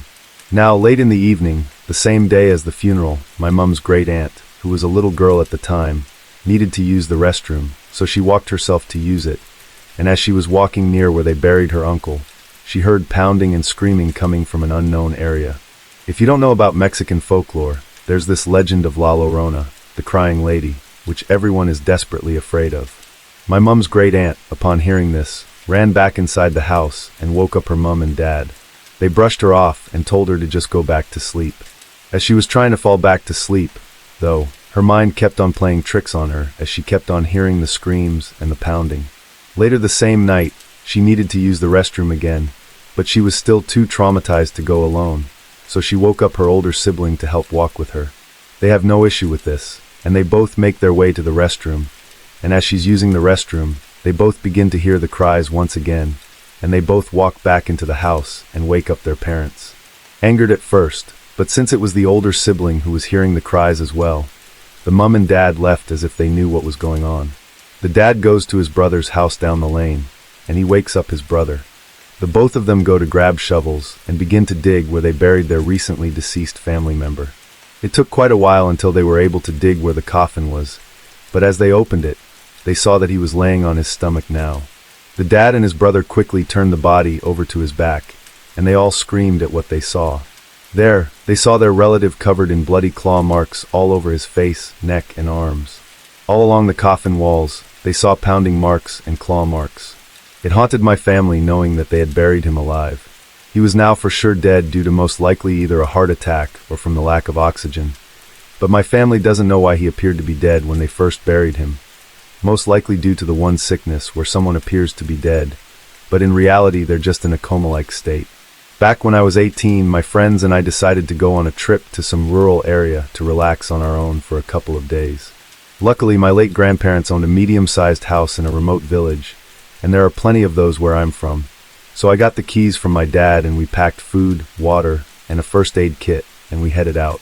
It was a 2-hour ride from the closest city to get there. The car dropped us off in the middle of nowhere and told us to walk in a straight line until we get to the village.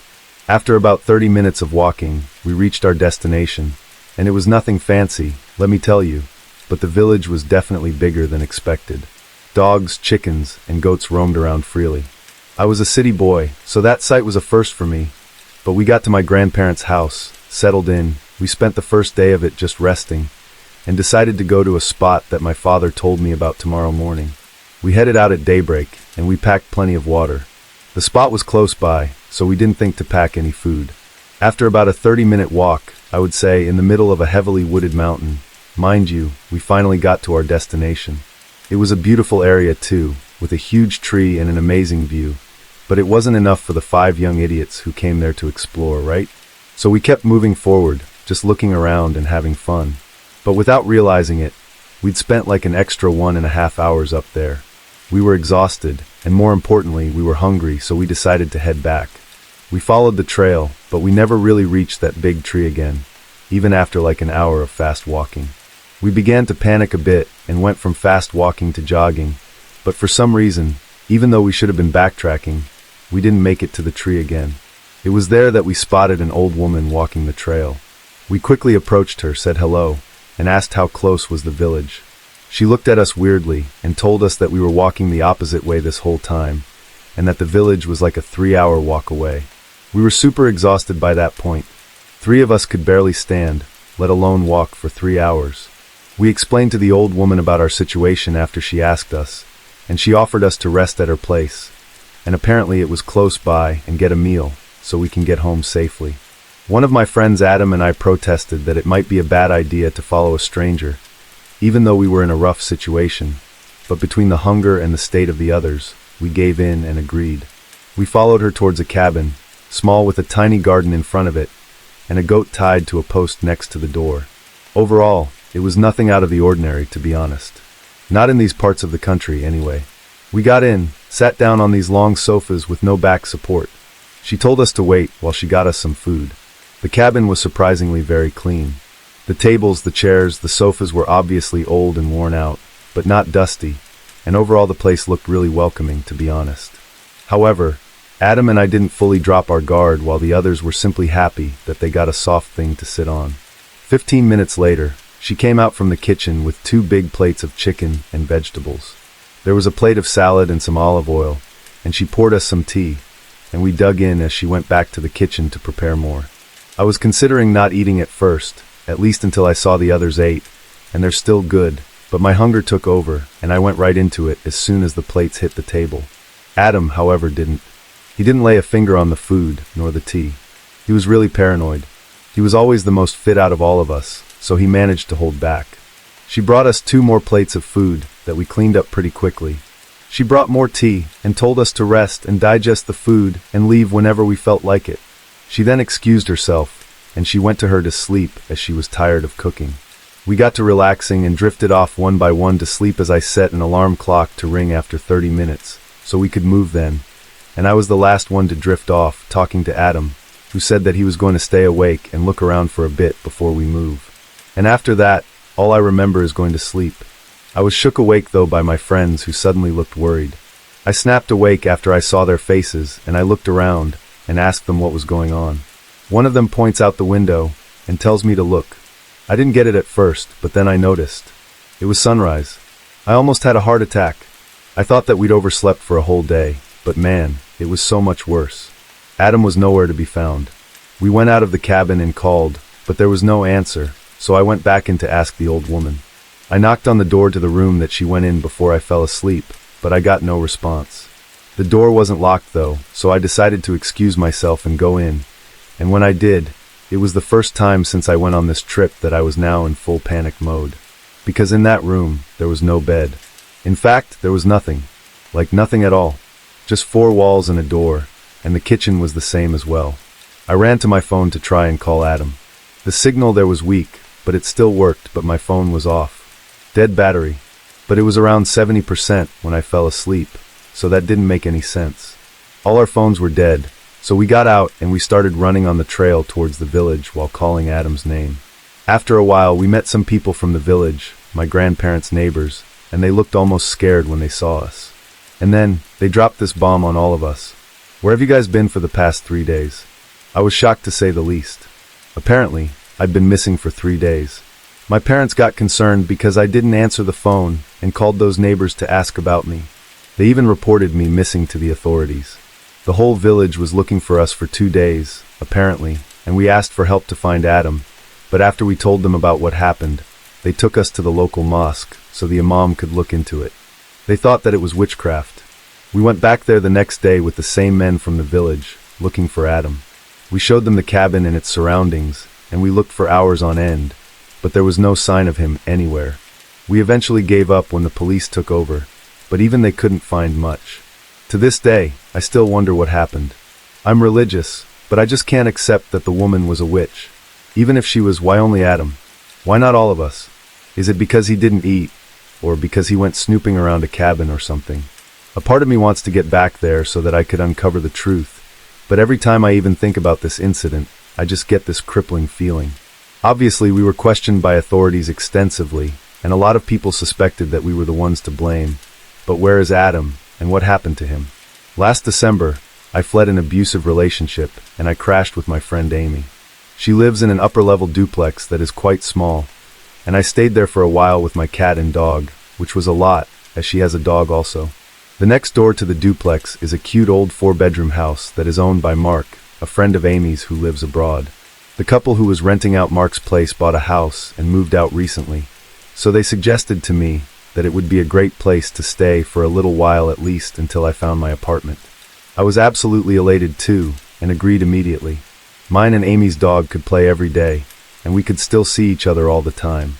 I was excited at the opportunity and paid Mark some rent, but mostly he just wanted to help me out with my situation, and someone to house sit until he came home in May. I live in a very cold, snowy climate, so looking for a place in May is exponentially easier too. Now, Amy informed me that the house had quirks and a creepy basement, and told me if I ever felt creeped out in there all alone like I would be, that I could come back over. She had lived in that house for a couple of years too, so I took her word for it. When one of the tenants showed me the place for the first time, I definitely felt something very off too. I chalked it up to the weird layout, the draft, and the lack of sunlight in the rear of the house too. Upstairs was 2 bedrooms though, and a bathroom in the middle. The front bedroom was warm and sunny, and the rest of the upstairs was just very cold though, noticeably colder than the rest of the house in fact. Upon entering the upstairs bedroom, it felt like a downward shift though. Like the energy in that room felt so strange, and I felt like I just wasn't wanted in there. I know, sounds weird, but I barely looked around and just closed the door behind me. The first couple of weeks too, nothing much happened, but I just never felt at ease. I felt like I was being watched. I wrote it off as being easily spooked in a large house, and it was my first time living alone too. But soon I started having trouble sleeping despite my room, the upstairs front bedroom, being the only place in the house that I ever felt at ease. One night though, I decided to smoke and watch a movie in the living room kind of late at night. I fell asleep on the couch and woke up to what I swore was someone running up the stairs and then slamming the back bedroom door. My dog looked startled too, and ran upstairs and started growling at the closed door. I quickly went up there to check it out, but no one was in there. Some nights after that too, I heard footsteps pacing in the back room. The next thing that started happening though was while I was in the bathtub in the upstairs bathroom. My dog would lay in the doorway and just stare at that back room. Sometimes he would growl or bark at it.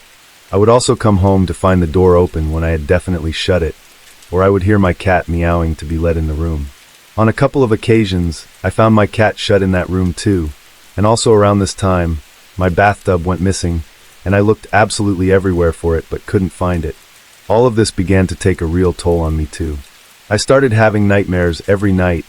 I would wake up almost every night to my dog whining between 3 and 4 in the morning. I always felt like I was being watched in the house, and the whole thing just felt so heavy. I told Amy about all this, and she confessed to me that she had some weird experiences in that house too, when she lived there as well.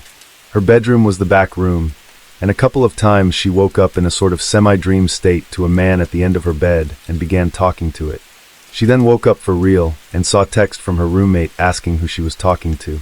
She also would see things moving out of the corner of her eye, hear footsteps, and feel like she was being watched.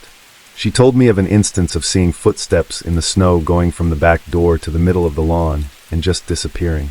But one day, I was in the living room hearing footsteps and just felt so overwhelmed by the presence. I was crying and decided to have a go talking to it. I said, "Hey, listen, I know that this is your house too. I'm leaving in a month, okay? I've been through so much pain these past few months. Please, just leave me alone. Just let me know that you've heard me too, okay?" And then the door upstairs slammed shut instantly, and that was the last that I'd heard of it for a while. What I mean is that my nightmares stopped. I started sleeping through the night, and felt less of the presence, if that makes sense. One night though, I was hanging out with Amy in her backyard with our dogs and her downstairs neighbor, Sam, to celebrate me finding an apartment finally. I went back into my house for some more beers and to grab a sweater.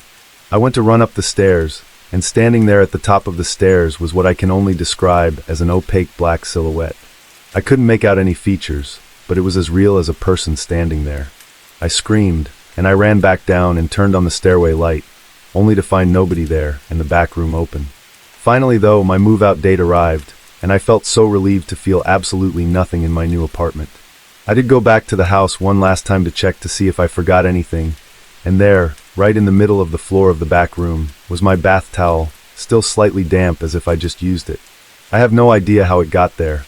I have no idea where it went all this time. One thing is for sure, I have not been back to that place since then. In 2001, I was about 17. My family moved to the coast because my father had gotten a job in the area. Because it was a bit of an urgent move too, and the amount of rental properties that were available immediately were very few, we had to move into a 3-bedroom house that needed some work. It was meant to be a temporary home until we found something more suitable, I guess. But we just needed to go to school and work in the meantime, so we took it. The previous tenants weren't the tittiest of people, so we spent days cleaning while already living in the house. I remember my mother commenting that the house just didn't want to be cleaned too.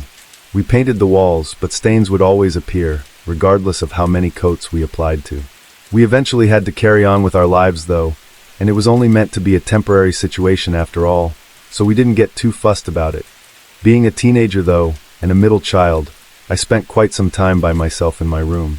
Mostly I would listen to music at night while lying on my bed, relaxing before I would get tired enough to fall asleep. At one point though, something strange started happening. I would be lying on my bed with my eyes closed, and I swear that I could feel a bed sink next to my feet as if someone was sitting down. I assumed it was my old cat jumping up on my bed, but when I looked to see where he was so I could pet him, he wasn't there. I shrugged it off as nothing at the time, and just my overthinking it. I thought that maybe I was just drifting off into sleep or something, but it happened again and again, and I soon realized that it was never my cat. In fact, I also noticed that my cat did never come into my room. None of our cats did. I started getting slightly concerned after a while. I mentioned it to my mom, thinking to myself that it sounded like nothing, a mere trick of the mind. I still felt uneasy though, if I'm being honest. It was like there was something wrong, something I couldn't prove or even see. A nagging sense that I just wasn't alone in my room. I stopped sleeping with my curtains drawn, but they were always open now. I needed the natural light coming from outside to feel safe enough to sleep, I suppose. And my concerns were confirmed one night that I still remember clearly to this day, almost 20 years later. So I woke up just suddenly terrified. I had an intense fear unlike anything that I'd ever experienced before or ever since, and I couldn't move. There was also a tree outside of my room casting shadows in my cupboard, which was right in front of my bed, and somehow I just knew that there was something bad right there in front of me among those shadows. I could feel it like an overwhelming presence filling the space in front of me, an evil, threatening presence. I saw too that one of the shadows in my cupboard was moving, and this shadow was much darker and moved with intention, is the only way that I can put it. As soon as I spotted it, I knew that that was the source of my fear. I did the only thing that I could to protect myself too. I prayed. After what felt like forever trapped, I was finally able to move. Still terrified, too terrified to go past my cupboard to the door right next to it, I hid under my blanket. 17 years old, and hiding under a blanket like the boogeyman was under my bed. Eventually, I fell asleep in the early hours of the morning as daylight started coming through the windows. I know what sleep paralysis is, and I'm convinced that this wasn't it, but the fear that I felt that night as I hid in my bed feeling like I'm not alone in my room is something that I'll never forget. A month or two after the incident, my parents found a better place, thankfully. I was scared of my room until we moved too. I always slept with my head under the covers and made sure enough light was coming into the room, and after we moved, it was like my family finally felt safe enough to speak about the darkness that we all knew was in that house. My brother told us about a dark figure that he saw moving through the corridor area in the kitchen. My father said that he saw a dark shape in the corridor near my room, but it was what my mother told me after we'd moved that shook me the most. She told me that when a family friend and his wife visited us and stayed in my room, he told my mother the following day that there was something evil in there. He was known for sensing the supernatural, and seemed quite spooked to my mother as he was telling her this, and I could see when she was telling me about this that she was spooked as well. When I asked her what he said exactly as I was recollecting my memories to tell this story, she said that he had just said that he didn't want to elaborate on it, because if he did that he would never go into that room again, and well, that's not much better, I thought. The family friend has since then passed away without ever really elaborating on what exactly he sensed in that house. My mother also told me that she heard that the couple that moved in after us had a priest come to cleanse the house too. I still am suspicious of every house that I move into after this now with my own family, and making sure to burn sage every so often. I just don't ever want to share a house with something evil like that ever again. 6 years ago, I was a new mom learning to balance my job, family, and health. My social life primarily existed on the internet at this time, and Facebook and Instagram were the main ways that I kept in contact with others. I received a friend request from Steven, an old friend from high school, and I accepted, and everything was normal for a while. After a couple of months, Steven sent a DM asking how I was. The conversation was fine, I guess, but it didn't take too long for me to realize that this wasn't the Steven that I knew. They had the same first and common last name. His profile picture was not a picture of himself, so I never realized that this was a different person. By the way, we had several mutual friends, and he didn't do anything especially creepy, so I left him on my friends list. He would occasionally message and chat, and he just seemed like someone that was a bit socially awkward but harmless. I would always respond, but kept the conversations brief. One day I got a text from him which really surprised me, because I never gave him my number. I asked how he got my number, and he said from my website, which was fair, I'll admit. I'm an artist, and had email and phone contact info on my art site. He began texting several times a day, and I would give him short responses followed with something like "at work, talk to you later," or "dinner with the fam, have a good evening." He started talking about his new boyfriend, saying that he was one of the few gay conservatives and things were going well. I told him that I'm glad that he has a partner that aligns with him and wish them well. He sort of then began talking a lot about conservative politics and was really aggressive about it. I told him that it was at this point that his messages began turning sexual, where he would ask if I wanted to hear about the sex parties him and his boyfriend threw. I told him no, I didn't really know him, and it was inappropriate. One day I was busy with work and returned to my phone to see dozens of messages from him angry that I wasn't responding, and he went on sharing very graphic sexual stories. I responded and told him that I'd been polite to him, because he seemed like he didn't have many friends, but this was too much and I was blocking him. I told him that I didn't believe that he was gay in fact, and he was just saying it in an attempt to make me think that he was harmless. I proceeded to block him on social media, and I blocked his phone number too. A couple of days later, though, I started getting lots of friend requests from accounts that I didn't have mutual friends with. I knew that they were probably fake pages that he was creating. I would block them and move on. Then I began getting phone calls and texts from fake phone numbers. Same thing, I would block them and move on. I messaged our mutuals to ask what they knew about him, and surprisingly none of them actually knew him. He had just requested them, and they accepted apparently, and he began sending requests to my friends, family, and other women that I knew. I let everyone know that they needed to block him, and for months not a day passed that I didn't get a weird call or friend request or DM or something. It would range from a normal "hey, how are you" to vague threats of "I could make you talk to me if I really wanted to." He lived several hours away though, so I wasn't particularly concerned, and things got quieter until one evening my notifications started going off like crazy, and my phone was ringing with unknown numbers. It was on my art page too, that probably 15 different accounts had posted explicit images on my page, or things like "Opie is a whore" or "Opie is a thief," and things like this. I knew it was him too, because he also accidentally posted from his real account. I didn't realize that I never blocked him from that page. He also sent a message to my art page saying sorry for that, and he missed his friend, and he was just trying to get my attention. I didn't respond. I just blocked him, and I even called the police at this point. But since stalking and harassment laws are pretty much awful, they didn't do anything.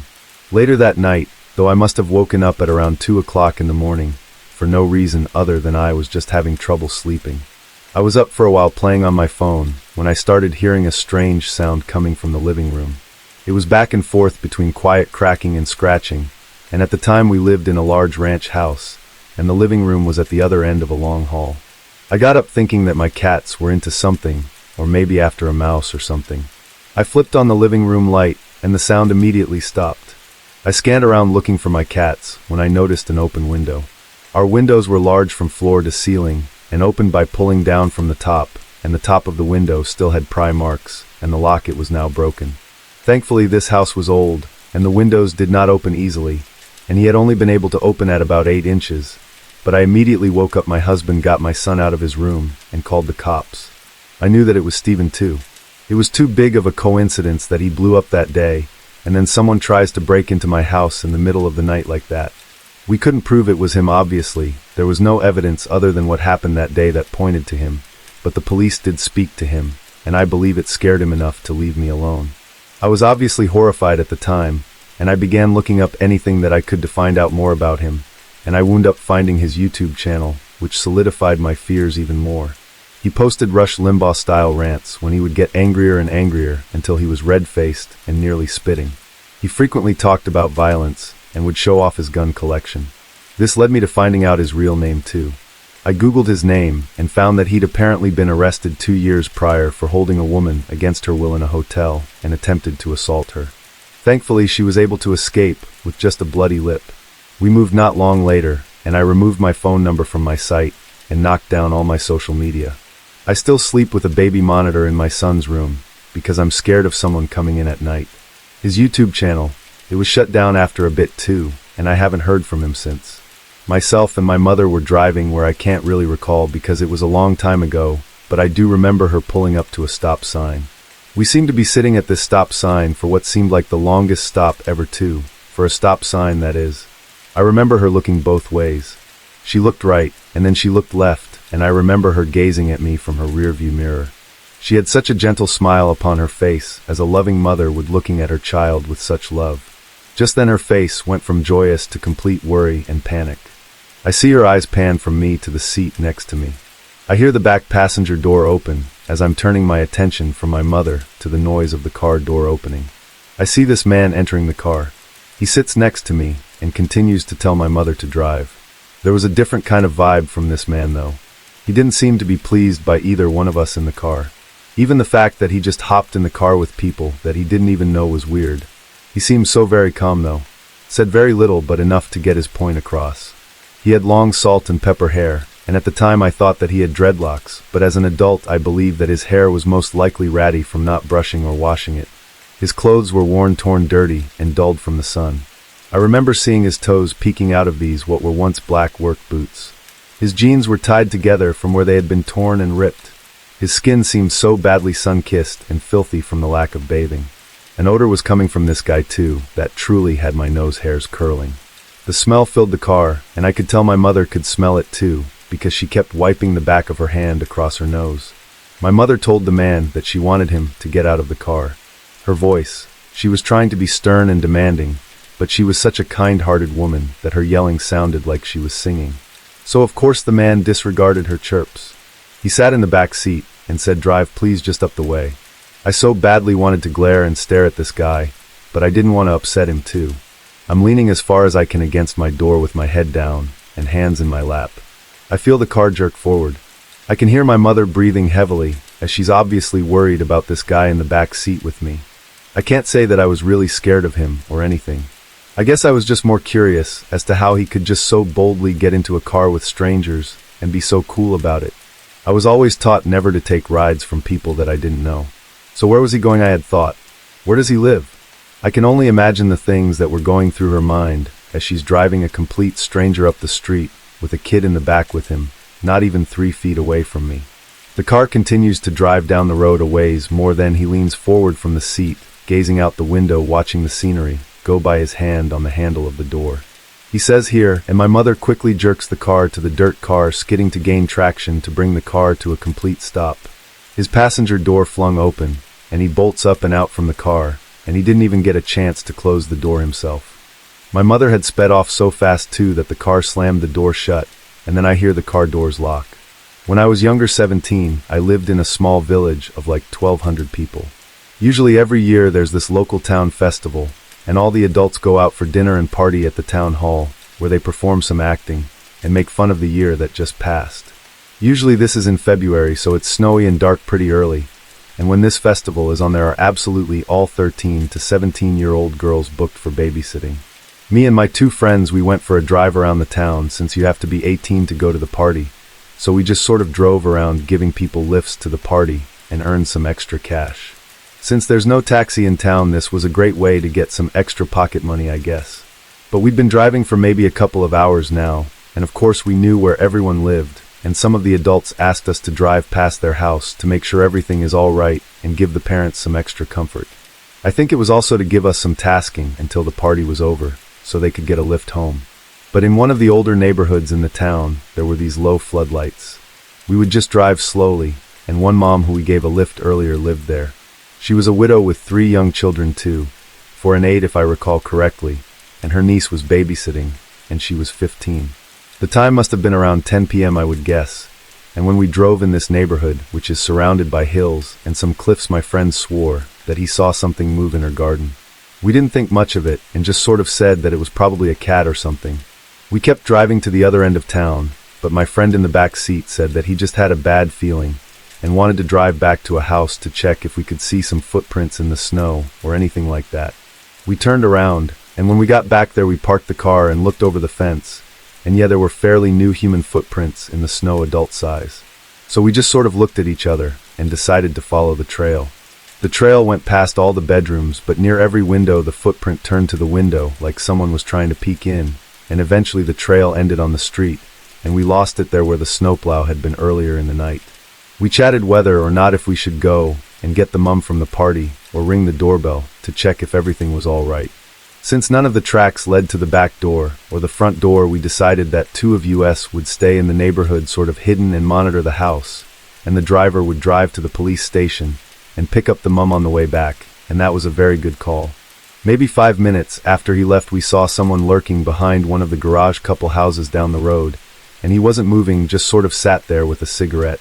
We monitored from a distance since he couldn't see us, then he stood up, looked around, and started to creep to the house where the mum lived, and then he walked to the back door. Without thinking, me and my friend ran through the two gardens that were between where we were and the mum's house was so we could watch him trying to enter the back door. We arrived just in time. He was trying to open the door when we shouted at him, "What are you doing?" And he made a run for it, and we followed. He ran down the street to get some speed ahead of us, I think, but we were both pretty athletic, so we were gaining on him. I must admit, too, that this was the most intense moment of my life ever, and I remember the only thing that I was thinking was not to slip and lose momentum. The end of the street was approaching, though, and the next turn would be 90 degrees to the right, so instead of slowing down, I jumped off the street so that I could intercept him after he would lose speed by taking the turn. Well, my calculation was dead wrong, though, and he managed to take the turn without losing much speed. I spent too much energy sprinting in the snow, and I knew that I would have to slow down at this point. I was still about 10 meters behind him, but my friend was closer and gaining on him, and when my friend realized that he could kick his feet and trip him, he did. He fell, and this was the quickest takedown ever. Smashed his head to the frozen ground, and he was just completely out just like that. While we were catching our breath, he didn't move. We rolled him over on his back, and he was breathing, but really shallow with a sort of crackling noise. I was terrified. Millions of questions came to my head, like, is he dying? What if this was just some relative making a prank? Why did we even chase him? Meanwhile, my friend checked his pockets, and there was lubricant, strong sedatives, and a broken camera in there. Luckily for us, too, the driver came a couple of minutes after the mum, and the police, then the ambulance arrived, and they took him away. The day after, we were brought forth for questioning in the police station, and the chief told us that he was a known pedophile not from our town apparently, and we for sure saved the day, and probably more kids since the tumble that he took when he fell. He got bleeding in the brain, and is not even able to wipe his own butt anymore. We told him the story, and when my friend said that he tripped him, the chief stopped typing, and said, "Are you sure that you tripped him? The way I see it, you three heroes caught a burglar in the act, and while he was running away he fell, and hit his head right, and looked at us and nodded with a soft smile." Thinking back, this perv must have planned this knowing when the festival was, knowing that she was a single mom, picking at the house, knowing where and when and exactly what to do, and knowing that really gives me the creeps. This situation happened maybe about a year ago now. It's important to note that I'm also a girl, so this was a very scary and potentially dangerous situation for both of us. So one night after work, just after it had become dark, my girlfriend stopped at the Walmart neighborhood market down the road, which by the way is next to a big highway or interstate. I made a last-minute run to the bank, and right as I'm pulling out of the bank, I get a text from her about thinking that she's being followed. I asked her for more details and also told her not to leave the store and that I was going to drive up to the front door and either watch her get to her car or have her get in mind if she needed. She told me that there were two men that she kept seeing in every single aisle, usually behind her. They were very clearly staring at her each time and watching her very closely. She thought that she was just being paranoid, but I told her to trust her gut and that she should let a worker know about the situation and even call the police because it wasn't worth the risk. Before I had made it all the way there, though, she texted me that she was in the checkout. She said that the guys followed her there and went to a self-checkout near her, but with no items.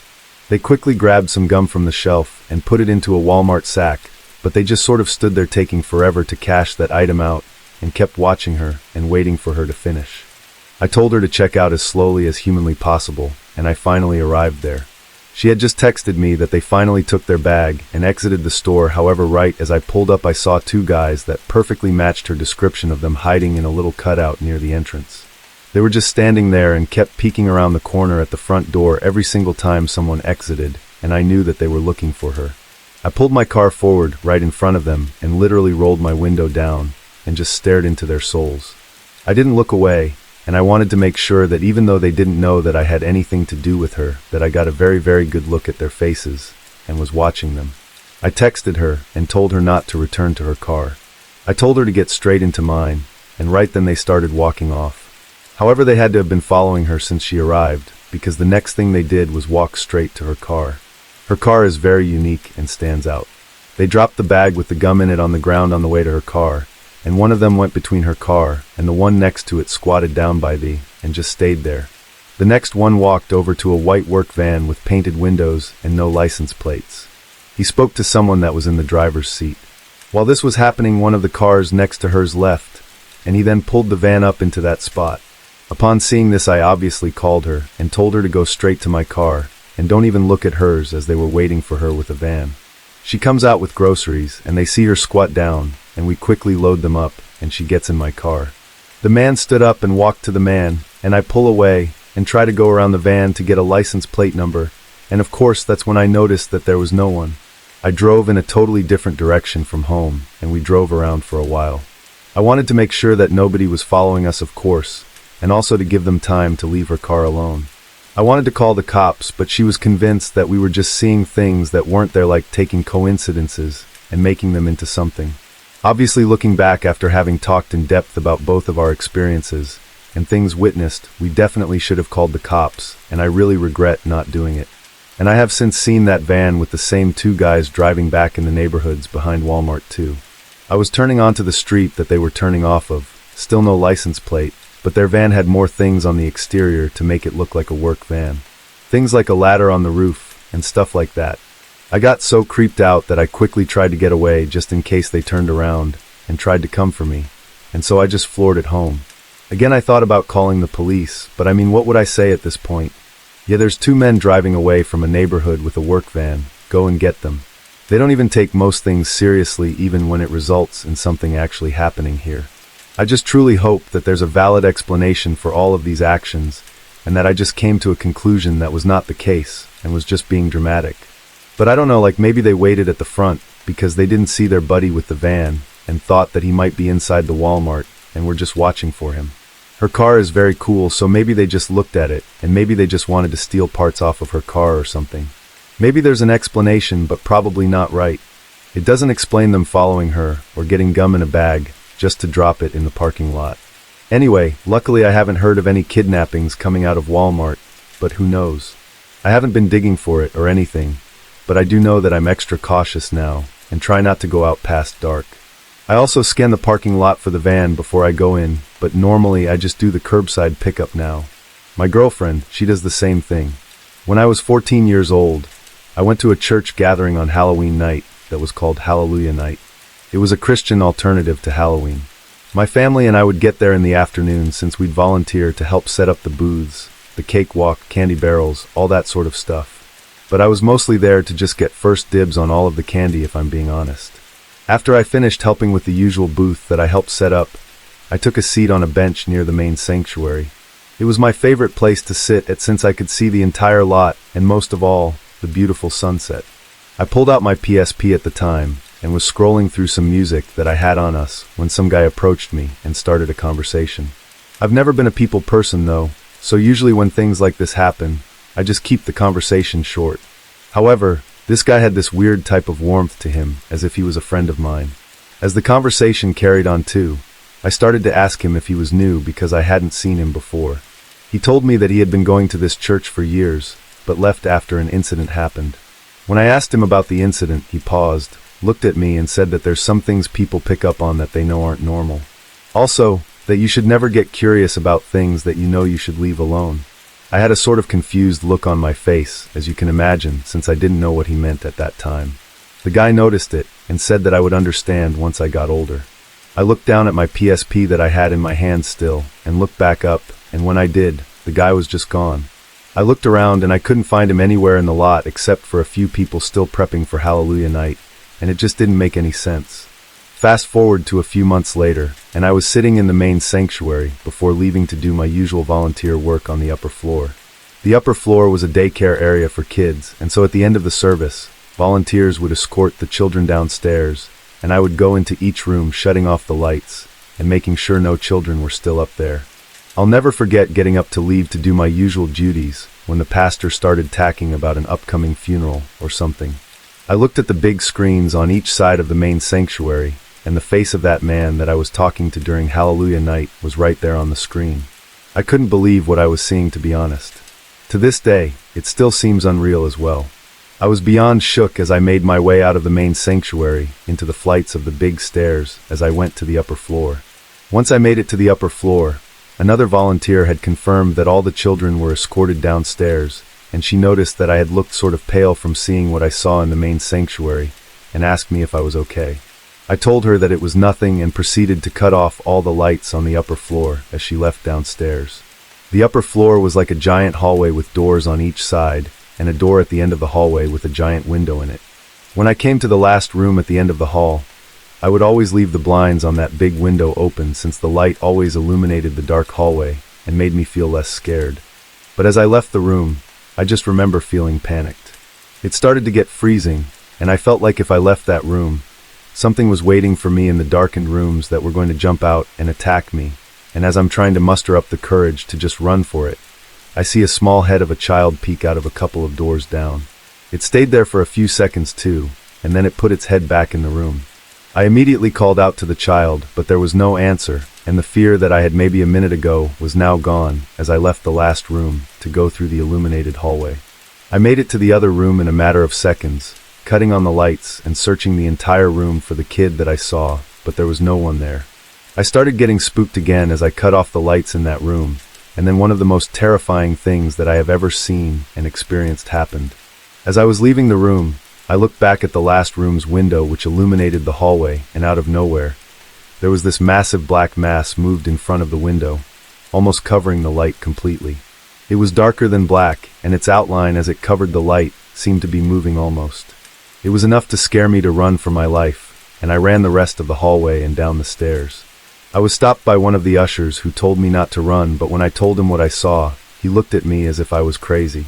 Once church was over, I told my parents about what happened on the ride home, and they ended up not believing me since, well, they're skeptics. But I know what I saw that day, and it's something that still terrifies me to this very day. This happened back when I was 14, but even with my bad memory, I remember this years later. I honestly think that this memory is going to haunt me for the rest of my life, in fact. So I would often go walking either alone or with my neighbor Jen, but this specific night, she didn't go with me. I usually went walking around 9 at night, but was impatient that night, so I left about 15 minutes early. It was summer in Texas, but I grabbed my black hoodie anyway. The reason for this was because I was a pretty small kid even for my age, and I would walk with a knife in my sleeve in case of a problem.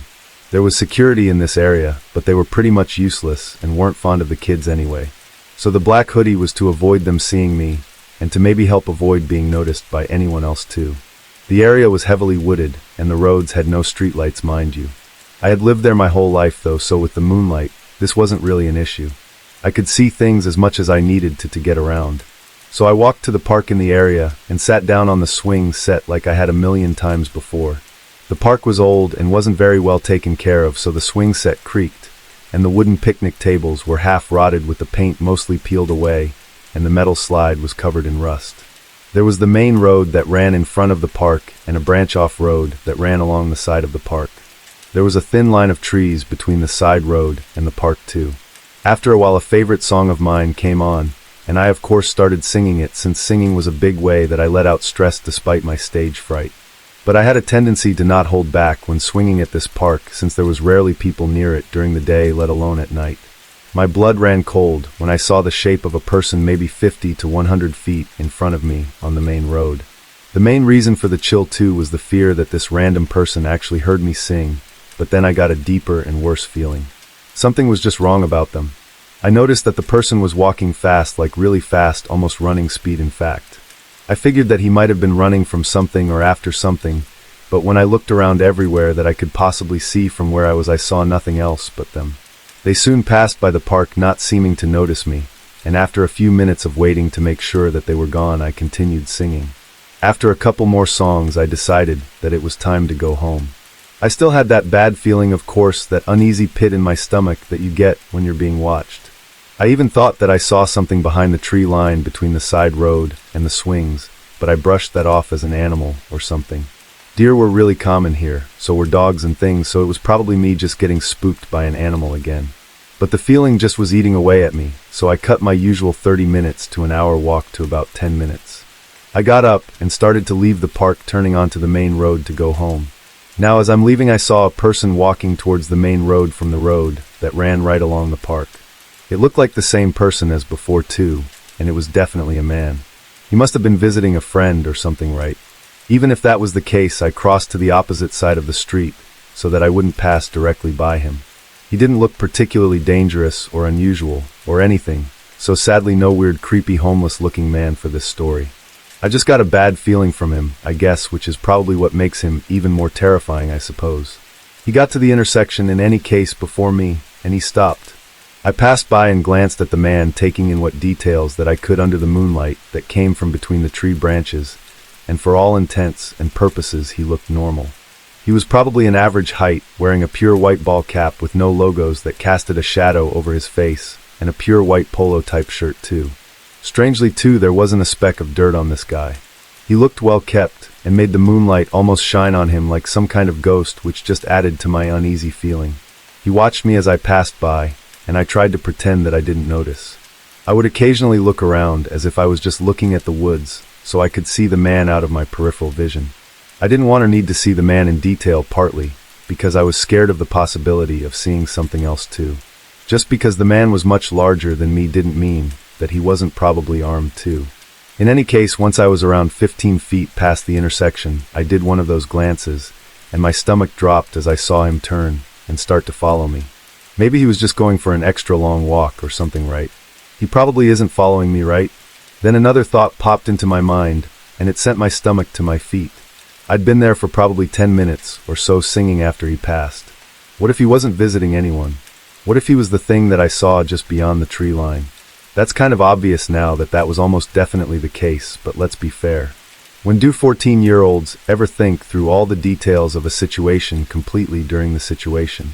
He was probably watching me the whole time, thinking back on it, and he could have snuck up and done who knows what at any time.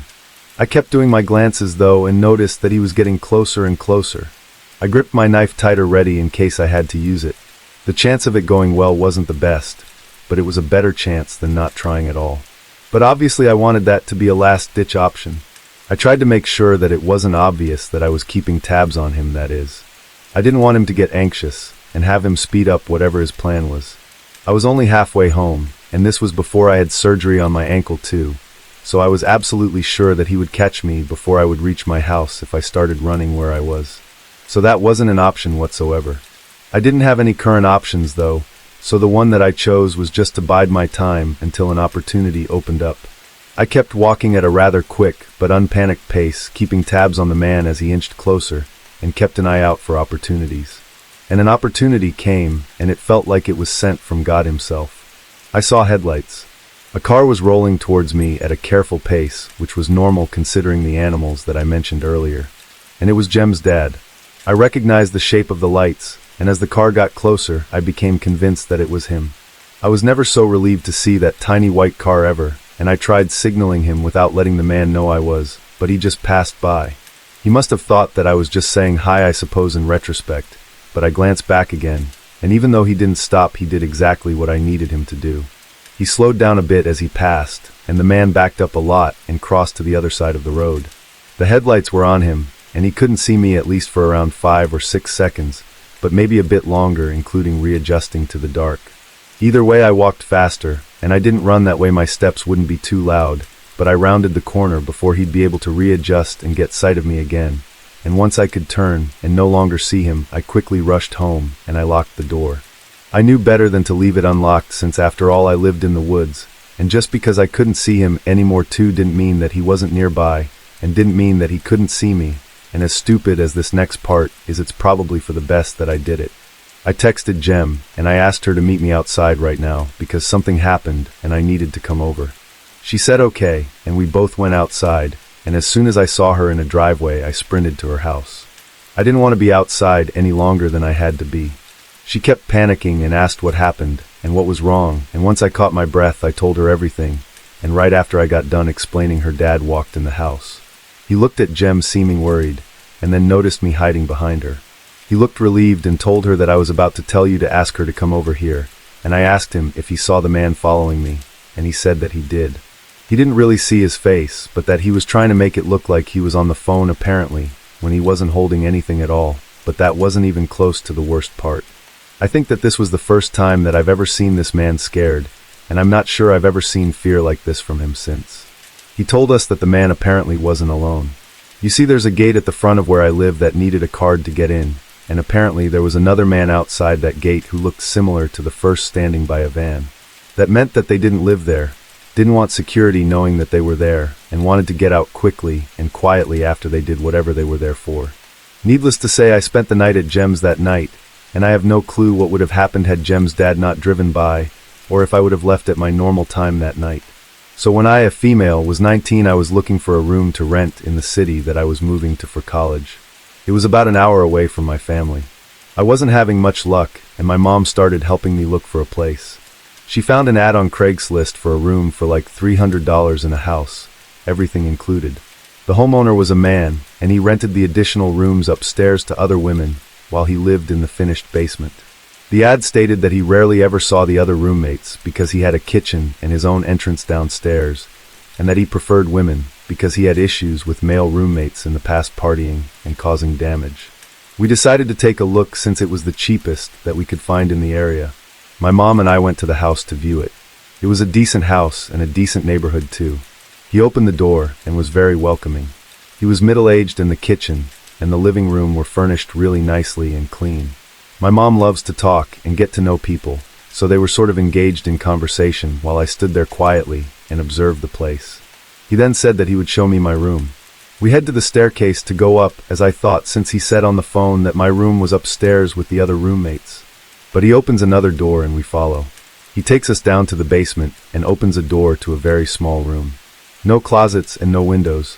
He proceeds to say that this is apparently my room, and I'll be sharing the bathroom in the hallway with him, and his bedroom did not have a door on it. I was definitely thinking absolutely not.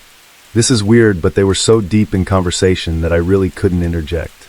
He then leads us to the upstairs and shows us the other rooms which the doors were open, and says that they're currently rented. He then starts telling us elaborate stories about the other women. Not very nice stories too, describing like drinking problems and stuff like that. My mom was listening intently, but I took the time to investigate further. I looked in all 3 rooms and the bathrooms. There was furniture, but not a single item in there that looked like it belonged to a woman.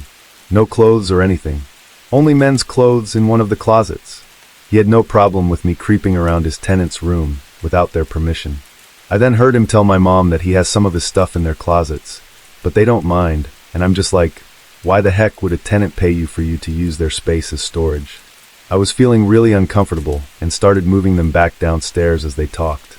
My mom had mentioned when we arrived that her and my dad were going on vacation the next week, but I couldn't go because I had to work. He brought it up again and that I should come by next week and have dinner with him and the roomies to see if we would all get along. I said sure to this, and we just left. As soon as we got in the car, I told my mom that I would definitely not be living there. She was dumbfounded. I had to explain to her not only did he lie about the room that I would be in, that I was not supposed to be in the basement with him, as well as share a bathroom with him, and he didn't even have a door, but also did she not notice how no one else even lived there. She still didn't get it, and thought that I was just being paranoid, and thought that he was nice and it was a cheap deal. In the end too, I had to explain it to my stepdad, and get him to tell her by no means would I be living there. I tried to report the post, but by the time that we got home that day he had removed it. I think that he may have been planning on doing something at dinner or abducting me and holding me hostage in that basement room that had no way to escape. Also, before I finish, I would just like to add some details. So this happened in 2011, so it's been quite a while, but when he took us upstairs there was a wide landing that was surrounded by the rooms, and as soon as we got up there he motions towards one of the rooms and started this long, intricate story about the woman who lived in there and talking about her alcoholism and a crazy ex. He was very exaggerated in how he talked with a lot of gestures. My mom stood there listening the whole time. I don't know if it was sheer distraction or she just didn't want to be rude, like not listening at all, but either way I don't recall her ever having a good look around those rooms. I went and looked obviously.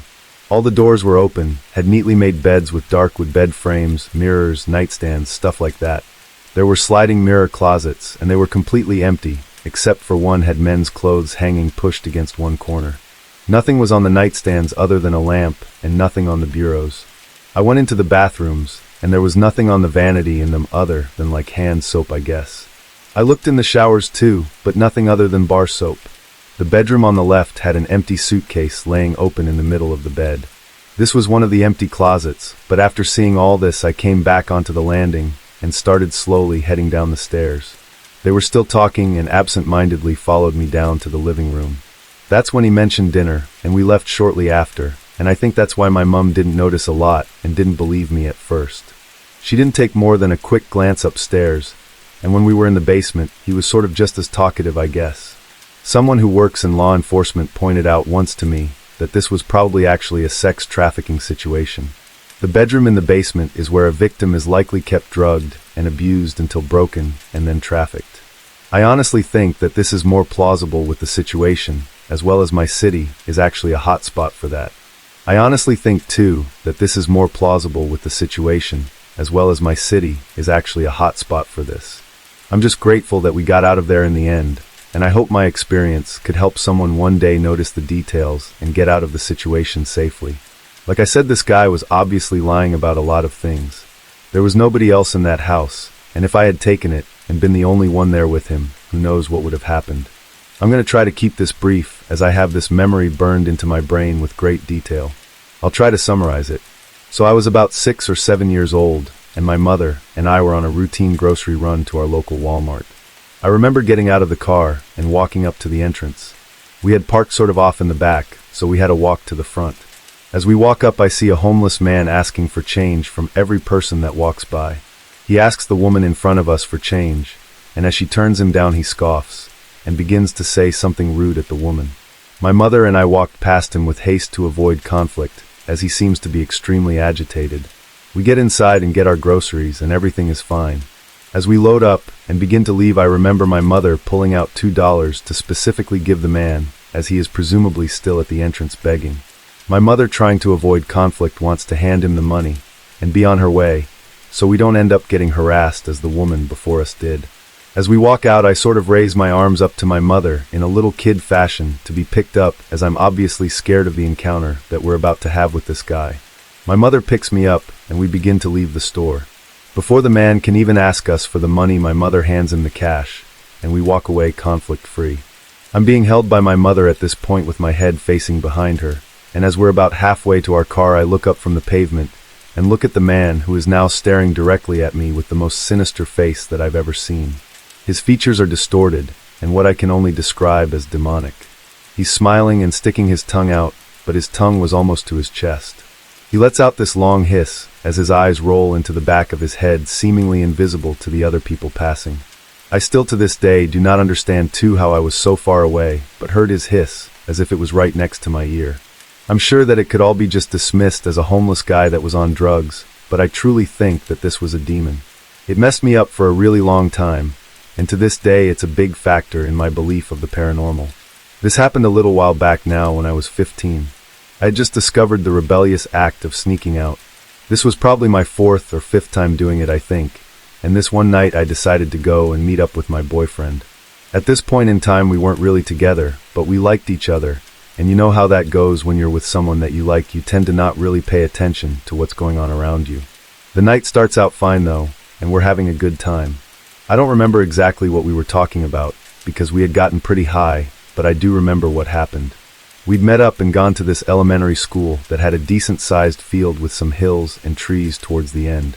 It's important for me to explain this in order for you to understand how things went down too, so bear with me here.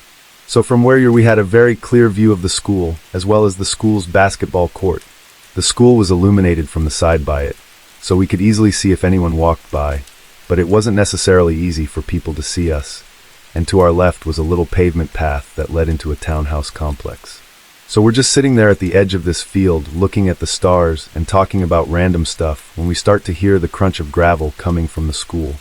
Because we're high and paranoid, we immediately turn our attention to the illuminated basketball court, and we watch as this guy just walks by with his bike and doesn't seem to notice us. After he passes, we almost instantly forget about it and resume talking, laughing, and just being generally a bit loud. Perhaps 10 minutes later we hear that same crunch of gravel, so we go silent and look towards the school. Once again it's the bike guy, but this time once he reaches the basketball court, he doesn't keep walking. Instead he stops at the edge of the field that we're sitting on and just stares out at it for maybe a minute or so, kind of like he was looking for us. We're a little bit creeped out at this point, so we start packing our things to leave. Then this dude begins walking towards us. Once he stepped out onto the field, it became much more difficult to see him as the light from the school only lit so much up. We take this as our cue to leave though, and the only way to leave without being extremely visible is to take the path into the townhouses, so that's what we do. We try our best to be quiet obviously, and we walk through the pitch black path that leads to the townhouse complex. Keep in mind that we are not sober, so we're extra freaked out. I checked behind us constantly, and for some reason just could not shake the feeling that something bad was going to happen. We finally reach the end of the pitch black path and make it into the decently lit townhouse complex. We ease up a little bit at this point and begin trying to find our way to the main entrance or exit, because that's the closest way out besides the way that we came in. We're walking through the complex and start talking once more, and finally we turn the corner to leave, and just as we're about to leave we see this same guy with his bike right at the entrance. We all stop for maybe 2 seconds, and then this guy drops his bike and darts right at us insanely quickly. I mutter a quick "oh no," and my boyfriend and I begin sprinting as fast as we can away from this guy, but we turn the random corners and go down little back alleys, not once checking behind ourselves. I don't know when or where we lost this guy, but when we became tired and took a stop behind some bushes, we both noticed that there was no man in sight. We stay in this same position for about 20 minutes, I would guess, trying to calm down a bit. At this point we're both pretty much sobered up, so we decide to try and leave again. We begin walking through the complex once more, and when we make our way back to the main entrance, we both see that guy's bike is now gone. We're both unsettled by this, because now we know that he's no longer in the townhouse complex. We have no clue where this guy is to, or if he's just going to randomly appear again. Luckily for us, we both made it home safe that night, but I'll never forget that feeling of my heart sinking when we saw the bike guy blocking our way out. It was by far one of the creepiest things that I've ever experienced, and I often wonder what that guy wanted. Now McDonald's pre-Global Panini by several years was a 24-hour stall. As my wife worked until 3 a.m. and I was on her sleep schedule, so she wouldn't be lonely, about 4 a.m. we were hungry and decided to grab some food. We ordered and were waiting at the window when we saw this guy walk up. I'm getting the nastiest feeling coming over me though, in dread, despair, terror. I wanted to bolt from our car and run for my life. The guy though just casually walked to the restaurant, and when he passed under the streetlight, I saw this thing floating behind him. It was freaky, about 6 feet tall, all black except for a large white face. The face had dark sunken eyes and multiple sharp teeth poking out between its lips. It had long arms with clawed hands on the man's shoulder, and below the hips it just sort of dissipated, so no legs. My wife hasn't said anything, and usually isn't sensitive to the paranormal, so I really didn't expect anything, but as the man walked out of the light, the thing vanished from sight, and I heard our car doors lock. I looked at my wife, who was pale and wide-eyed. She just goes, "Tell me you saw that." I confirmed, and we just sort of sat and watched the guy continue his walk into the restaurant. Seeing it though was just, I don't know, crazy scary. The fact that my wife could also see it was absolutely terrifying to me. Also, I just want to say that what I saw I didn't speak about until she said her piece. I didn't want to influence her, and that's the way that she prefers it, to be honest. So what my wifey says that she saw was a large black shape with wispy ends below the waist instead of legs. She didn't say that she saw the face, but she described the long arms and clawed hands. She said that she'd started paying attention because she felt nauseous and uneasy when the guy started walking up, and that she was worried about him trying to come up to our car since he was acting like he was severely angry. Anyway, I don't know what I saw that night, but it is something that I'll never forget. This happened about 4 years ago. My dad works nights, so I'm home alone until about 2:30 in the morning most days. We live in a pretty quiet area where people usually keep to themselves. But one night at about maybe 1 in the morning there was a knock at the door, and when I checked out people, there was a young woman with a car parked near the curb in front of my house. I answered, and she looked really young, maybe 15 or 16, or just looked very youthful, I guess. In short, she looked just barely old enough to be driving. She told me that she was having car trouble though, and asked if I could come and check it out and possibly give her a car job.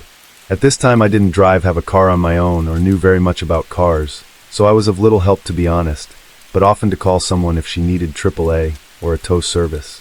She declined but kept insisting that I check out the lights on her dashboard to see if it was normal. At this point, I just didn't want to be outside with a stranger, so I politely informed her that I'd be of little help because I had no knowledge of cars. I went back inside but kept looking through the peephole. Then I noticed that she opened the back door to the car, got into the back seat of it, and the car drove off, and it instantly made my stomach drop and had me extremely freaked out. I was kind of distraught thinking about what the real reason was to approach my house like that, and even who was driving. Just the entire thing left me confused and frightened. I spent the next few days a little on edge, because I was afraid that they may return knowing that someone is there, or that I was alone. I also think of that girl, and who she was. I wish I had a video doorbell at the time, so I could find out if she was a victim of some sort or something. I don't know, but the whole thing still bothers me a lot, and it was just a really eerie night. So I live in a county that was pretty rural until the last 10 or 15 years. The biggest town in our county is pretty crowded now though, and overcrowded in fact, and I hate it, but I moved from there to the countryside. I like where I live, except it can be really creepy at nights, I guess, because for miles and miles, it's just dark and no street lights. Anyway, one thing about this county is that the main roads, they always get backed up real quick, or there's an accident or whatever, so it really pays to go to the back roads. The back roads, like any other rural place, are less populated, dark, lots of trees, and no sidewalks. And a few years ago something happened that almost made me stop using them. So I was driving home kind of late one night. I decided to take one particular back that shaved off like 10 minutes from my commute home. I was tired and had to get up early, so I was just going fast trying to get home soon. This road is a little more populated than some, but it is super spooky in some stretches because there's these huge trees that are along the side of the road, and their branches and leaves make a tunnel of sorts. But I'm just sort of zipping through and around a curve, and up ahead I see what I thought was a giant garden flag. You know the flags that people put up in the spring in the yards? Well, I thought it was a weird flag because it seemed like it was fairly tall and large, and it was right in the middle of the road. As I get closer, my headlights hit it, and it's not a flag. It's a person. A lady. She was wearing a red fez. I live in rural Maryland. You just don't see a fez every day. A long flowy white dress and an orange reflective sash across her chest. It was a little strange because she's in the middle of the street, but as I drove past her, man, it got so much weirder. As dark as it was as I drove by, I could see that she was about 60. She had glasses, and I could see her bright blue eyes. She looked in my passenger window, and then she started doing this weird bounce thing, is the only way that I can describe it. I thought that she was going to try and get into my car, to be honest. Mind you, I'm going pretty fast. I don't know what it was about her though, but she freaked me out, man. I didn't think that she would rob me. I really thought that she was just I know this sounds crazy, but a soul snatcher or a skinwalker or something like that. I honestly didn't think that she was human. I know that that's going to be hard for some people to believe, but I can't adequately describe just how creepy this woman was. I sped past her at any rate as fast as I could. I kept glancing in my back seat to make sure that she had not materialized in my car. I prayed, recited scripture, and kept watching in my rearview mirror. It was spring, so it was a little warm, but man, I just felt bone-chillingly cold. I finally make it home though, and I run in to tell my mom the story, and I got in just as my brother was telling my mom about this weird lady that he saw as he was driving, and it turned out to be the same lady, but he saw her at the intersection from the highway and the back road, whereas I saw her further down the road. We both had the same reaction though, and she also tried looking into his car. She was also bouncing around when he saw her too, and he said that there was a car in front of him too that sped off just as quickly when they drove past this lady as well. My brother was so freaked out that he won't actually travel that road anymore during the day. Eventually though, I found out that the lady, she lives in the woods there. Apparently at one time her family lived on that road. Her father was ill, and she tried to take him to the hospital. He apparently died on the way there, and she drove around with his body in her car for like hours. I don't know. I guess that she has mental health issues, and I think she lost the house or got kicked out or something. I have friends that live off of that street, so when I was talking about it, they knew exactly who it was. I still go on that road, but I haven't seen her since, thankfully. I do hope that she's okay, but I really do not want to run into her again like that. So if you guys don't know where Costa Rica is, It's a little really tiny country located in Central America. Even though the country is small, and you can travel from coast to coast in like half a day, there are some places that due to the dense rainforest and jungle, traveling to those places can take many hours. This is the case of the province of Limon, located at the Caribbean coast of the country. So yesterday I had to travel to Limon because a friend of mine sold his pickup truck to a guy from there, and he needed to deliver it to him. So obviously he needed transport on the way back. We went there and we did the sale, all went as planned, and after doing that we thought that it wouldn't be a bad idea to go and visit some beaches, so we did that. Long story short, the night fell upon us and we needed to quickly go back to the city, but it was like a 4 or 5 hour drive, and we didn't have that time because in Costa Rica, due to the COVID cases, we have restrictions on the use of vehicles from 9 p.m. to 5 a.m. So in an attempt to not get caught by the police, I decided to take an old road through the mountains instead of going through the highway route 32. So like around 9:30 p.m., I started the mountain route. To be honest too, I was sort of hyped to drive there because mountain roads are fun to drive in my opinion, and they also have a bit of a chill vibe. And anyway, around 10:30 p.m. me and my friend were listening to music and having a chat while driving when what appeared to be another car going fast started tailgating us. I started going faster in an attempt to lose the other car, but it just didn't work. The car kept tailgating me and was literally driving in the same way as me. Same speed, same braking, same way of cornering. That was really weird and a little bit scary, to be honest. It was my friend who actually noticed that first. The car kept tailgating me for like 15 to 20 minutes though, and as I said earlier, we were driving through an old mountain road, so the pavement was in a really bad condition. After my friend told me to slow down, I listened, so I put on my emergency lights, slowed down and tried to give space and signals to the car that was tailgating to overtake me. But instead the car started honking aggressively. I got a little bit mad, so I started going fast again. At this point I thought the people in that car were trying to steal my car, so I was worried too. The mysterious car kept following me though, until we arrived at a bridge.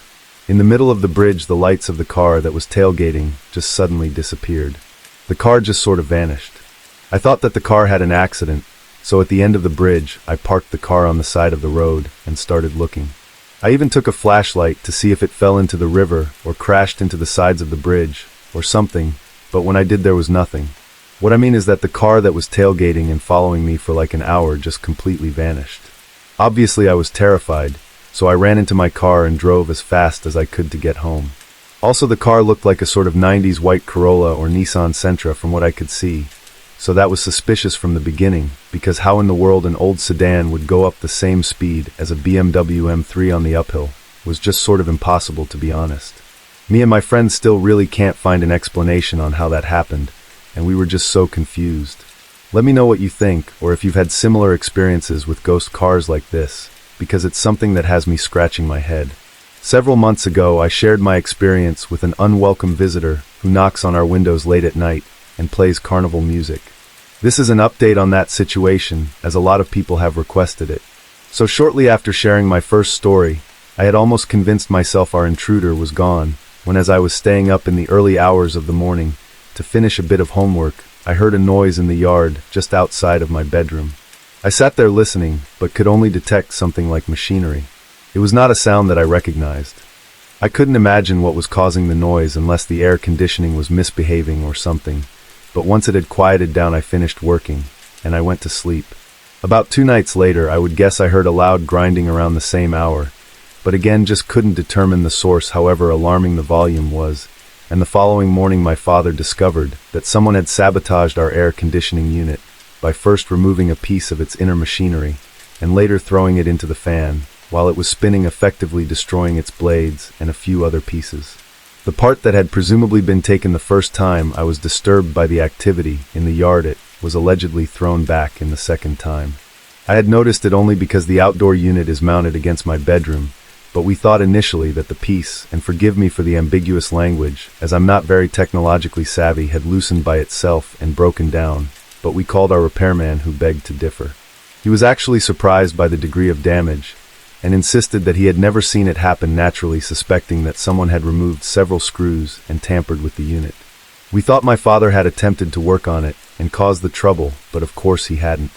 A few days after the damaged parts had been fully replaced, my mother was leaving for a doctor's appointment when she began yelling, and called the family into the yard. Our electric box was open in the night and left ajar as if someone had been trying to find a wire to cut our electricity or disable a suspected indoor security system. He had been outside several times since the repairman finished his work, and we're certain that he closed the electric box if he ever even opened it. We have weathered several severe hurricanes here, and winds are not strong enough to open our electric box, which means that a person had to have done it. Anyway, weeks passed without incident, my parents opting to overlook these concerning happenings. My father tried to explain the air conditioner as a freak occurrence. They purchased a new gun and did little else. Towards the beginning of summer, though, my grandfather mentioned that a couple of weeks prior, when we were on vacation, he'd seen a red Jeep drive the lengthy distance from the road through our private property to our house in broad daylight. He didn't recognize the driver, but approached and questioned him. The man claimed that he was looking for a woman that lived in a trailer. The person he claimed that he was looking for had the name of a family friend that lived hours away from us, but the man was behaving strangely, and my grandfather was not convinced by his story. He ordered him to leave immediately. Our family that lives around us on the farm is reinforcing their doors, installing extra locks, and keeping their children out of the yards until we find out what's going on. They won't even let them walk home from the bus stop anymore, but I had stopped worrying over it as much because I've been preoccupied with moving to a new state, but unfortunately the old knocking returned this evening at 10 p.m. My parents were watching television together when they heard it, and they turned on the porch light and peered out the peephole of the back door to investigate, but they saw no one. At 3 a.m., I was awake watching television when it sounded as if someone forcefully punched the glass of the usually exposed window. I covered it with a blanket, as I always do, and an hour after I covered the window, I began to hear loud noises from my back door porch of the kitchen, as if someone had stepped onto it. However, it was briefly lived. They apparently weren't walking around, but just simply standing there. About 10 minutes after I heard yet more knocking, except this time it wasn't on the exposed living room window, but further down the wall the window was on. Next to the couch, that is. It was 3 knocks, forceful enough to rattle the wall a bit, but not so much the couch moved. This is obviously more alarming because it suggests the trespasser lingers here for several hours at a time, which poses more questions like, are we being watched for an opportunity to force entry? Hasn't the opportunity already arisen in the past, and they never took it? Are we being stalked? Do they gather here to drink and get high on the property or something, and then decide in their stupor that it will be funny to antagonize us? Why is it only our house that is targeted and not the other houses on the farm? Why do they walk several miles to come here? Whatever the case, their behavior is escalating, and will they eventually take things further? I don't know. I woke up my mother, though, and we sat awake together until the sun rose just to keep watch. We compiled a list of happenings here that suggest, too, that our trespasser visits more frequently than they knock. Despite no one in the family smoking, and anyone who does smoke lives too far away for us to smell it, we often deal with the strong scent of a cigarette around windows or the front back doors of the house and stuff like that. This happens at our bedroom windows with alarming regularity, too. Other times it's strange cologne or chemical stench, like a fresh perm sort of thing.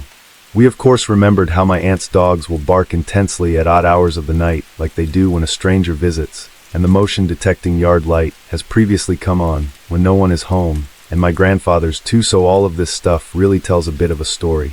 My mother and I are going to walk around the perimeter of the house in the morning to look for cigarette butts, and we'll try convincing my father that we at least need security cameras outside, even though I think that we should involve the police at this point. He's been too indifferent to everything that's happened so far, and it makes it challenging to be proactive about our safety. He is hoping that nothing bad happens before we figure out what's going on.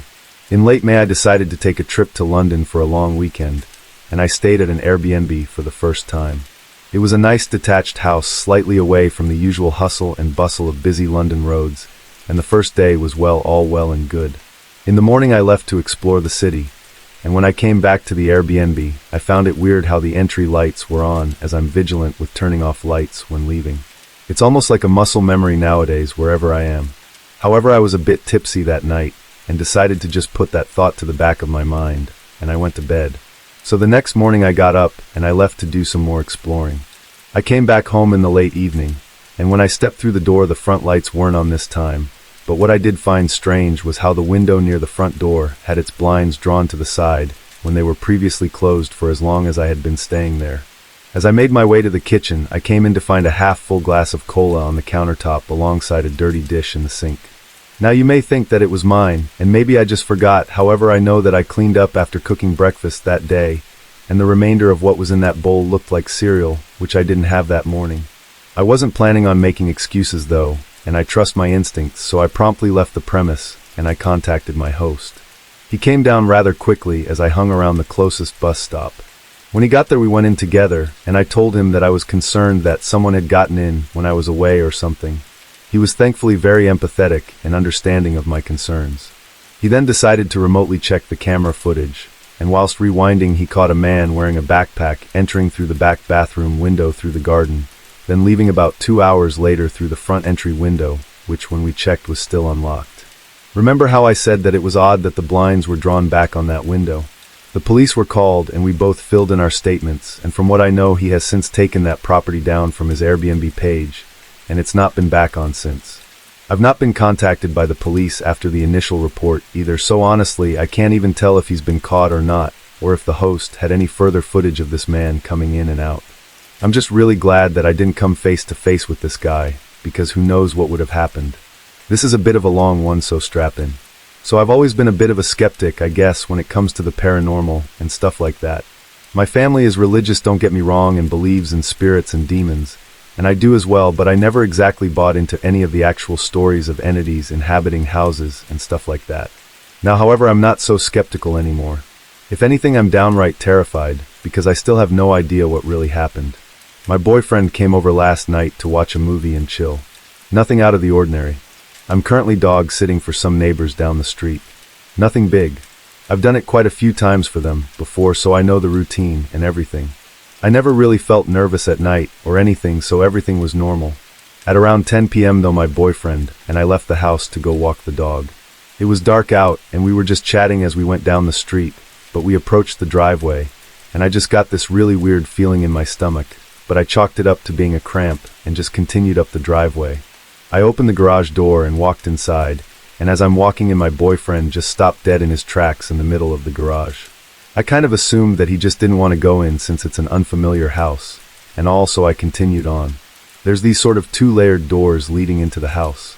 A big wooden one followed by a glass door, and I opened the wooden door and instantly just got this weird feeling in my gut. Let me preface this too by saying that I personally am not a fan of the dark and prefer to keep the lights on, especially when I'm alone in somebody else's house. And for this exact reason, I always made sure to keep a few lights on in the house for when I went to dog sit at night, that is. As I opened the glass door though, I quickly realized that every single light in the house was now off, and this sliver of light that I could see was coming from the closed bathroom door. I murmured something about it to my boyfriend, who also noticed the bathroom light and was still standing in the garage. I finally stepped inside the house and instantly faltered. The atmosphere was just, and I know this is going to sound weird to some people, but just so oppressive. I felt extremely vulnerable and exposed the second that I walked in there.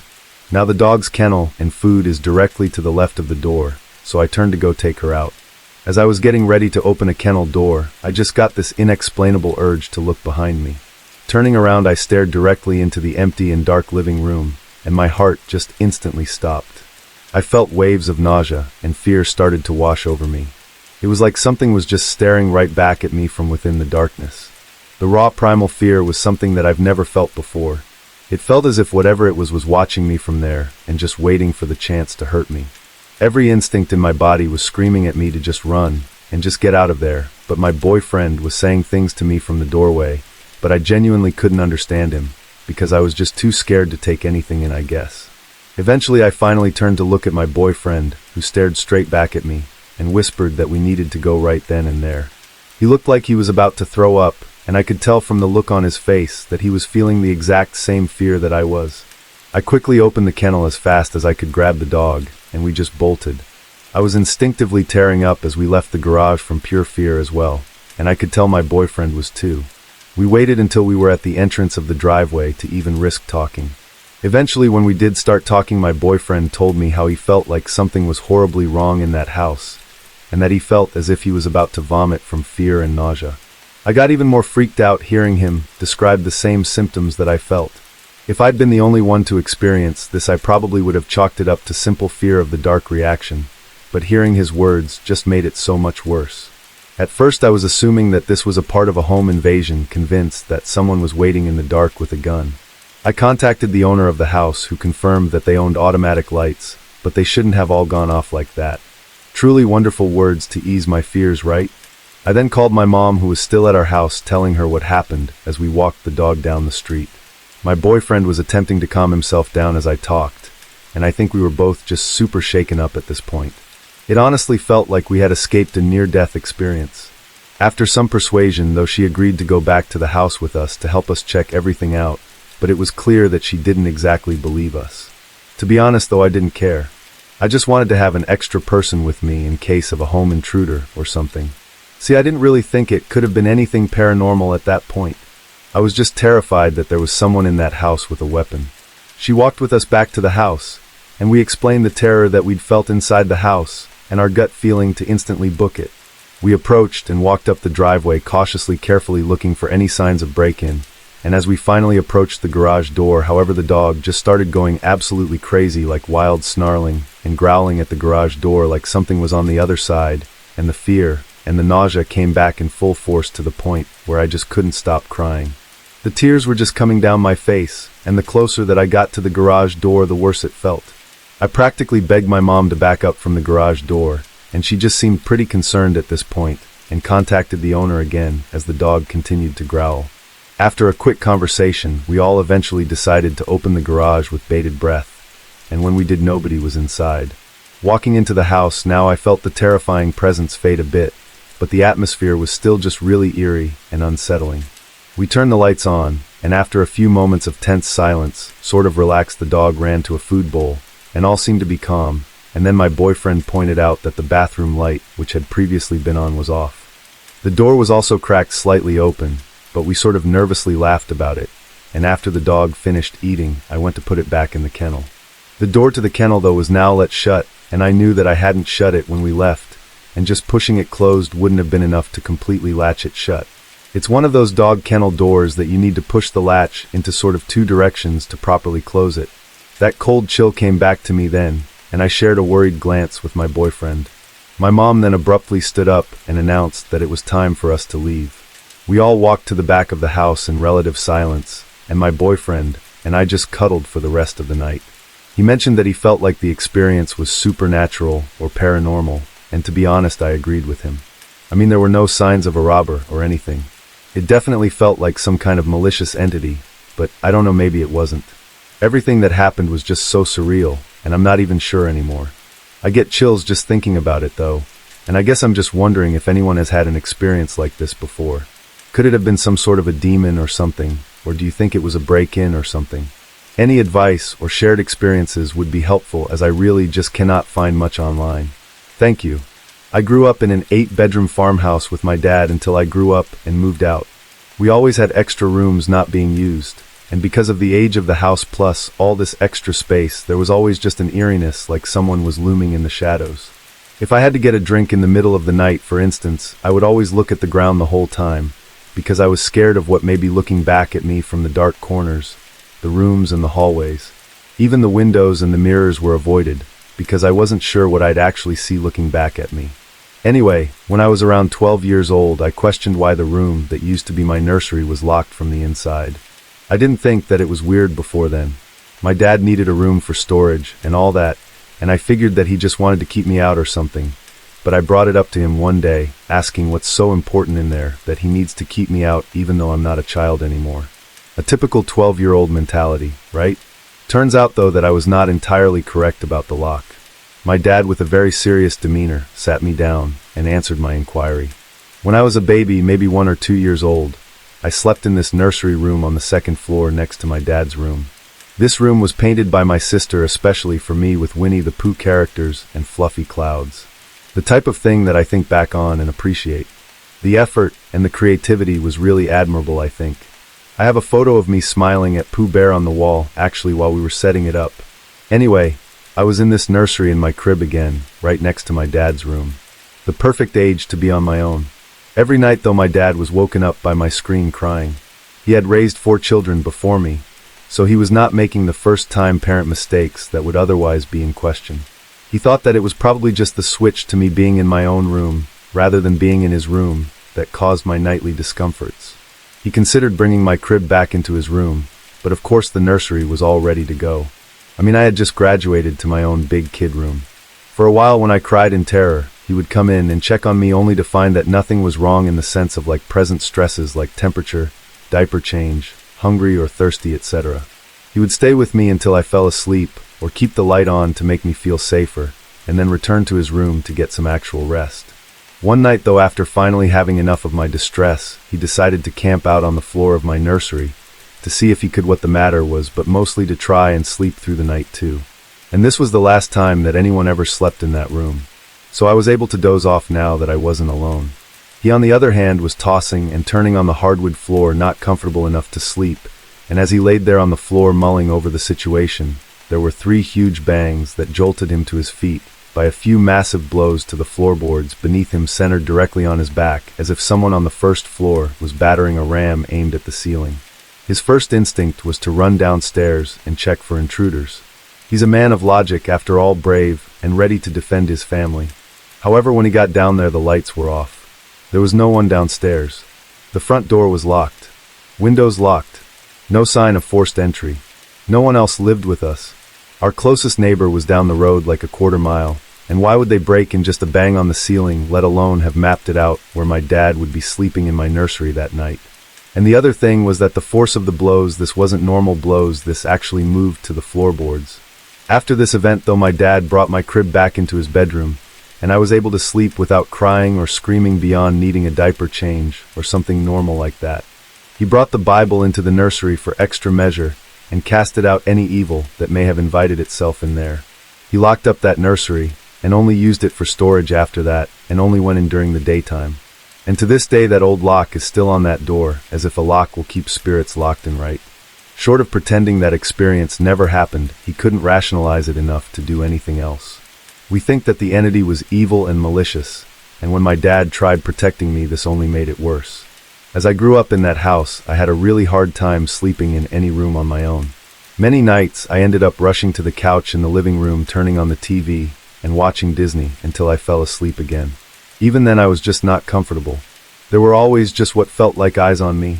There were many more unexplained events from that farmhouse, but this was the most direct encounter with evil that my dad has ever had.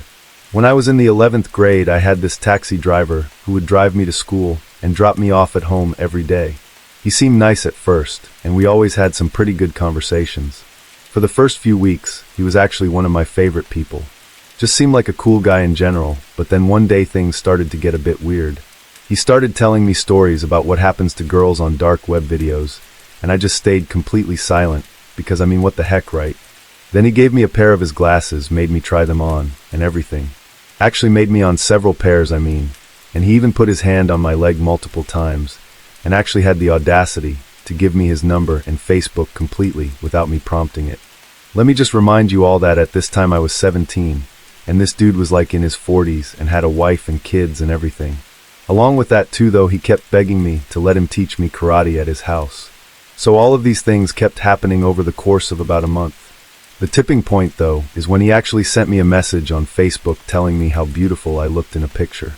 I told my parents, which I should have done ages before that, and I blocked him.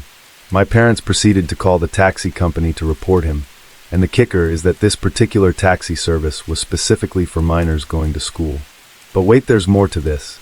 So about a month goes by after that, I got a different driver who was actually much better and not creepy at all. Things were fine too until I walked out of school one day, and the creepy taxi driver was right there in the parking lot in his car waiting for me. But because I didn't know that it was him, I went right up to the car to get in. Obviously, when I saw his face, I stopped myself and said, "Oh, sorry, I forgot something," and ran back into the school. He didn't look normal that day either. His eyes were red as if he'd been on drugs, and his beard was completely full when he always kept it shaved. He kept making strange grunting noises in the few seconds that I was there too. My parents were obviously furious that he showed up like that and called the taxi company again. The manager of that company said that it was probably just an accident in their system, but I don't believe them at all. I honestly feel like if I had gotten in that car that day that I probably wouldn't be here. I'm 18 now, but from ages 3 to 11 my family and I lived in a large 4-bedroom Victorian home. It wasn't really the location that you would expect a haunted house to be in. I mean, we were right next to the busy street in a row of other houses. All very old though, but the house had 3 floors as the attic had been converted into 2 bedrooms and a large walk-in storage cupboard that separated the 2 rooms. I lived with my 3 older half-siblings, and so it was very common for us to swap rooms every few months. I'd slept in every room by this point. My parents' room quite often, as I was terrified every night, but more on that later. The large room opposite theirs, and the 2 attic rooms as well. Each one seemed to have its own different type of horrors or whatever it was, but for the first few years I was too terrified to sleep on my own as a kid. I barely slept actually, and when I did I suffered from terrible nightmares, so I would sleep in a camp bed in their room. That was where I had my first encounter with sleep paralysis too. I couldn't have been older than 6, I would guess, but I still remember it vividly. A small boy with a paper bag over his head seemed to emerge seemingly from the wall next to my mother's side of the bed and slowly, but surely was walking around their bed towards me. I remember looking to my side, and it was what I can only describe as a tall black stick figure, like one of those drawings, who was looking like above me. I couldn't move, I was sweating profusely, but I knew that I was awake. The next thing I knew he was crouching down to me, and the boy had reached the foot of my bed. It was at that moment that I managed to let out a scream, and I've never had anything as vivid as that again, but I'll never forget it. When I was 7 or 8, I started wanting to have my own room. I did a lot of reading to distract myself from the fear, and often would stay up till the early hours reading. Too terrified to waking up in the morning with my book still in my arms, I was given one of the attic rooms, and by that point my older sister had the room opposite mine, but she had gone off to university, and so I was alone up there. I would never dare sleep without the light on, and to be honest, old habits never really die, as even now I still sleep with the light, unless I'm with my boyfriend, of course. Most nights would be me reading as long as I could, until I just had to close my eyes. It was then, though, that the voices would always start up, like there was a couple arguing in the hall. On some of the worst nights, I swear that I could hear breathing coming from under my bed as well. It came to a point where I was just so scared that I had to have my dog and cat sleep in my room with me, but they couldn't settle either. My dog would just keep crying, and my cat was constantly spooked. They hated being in there, so I had no choice but to remain alone in there, and the night terrors continued.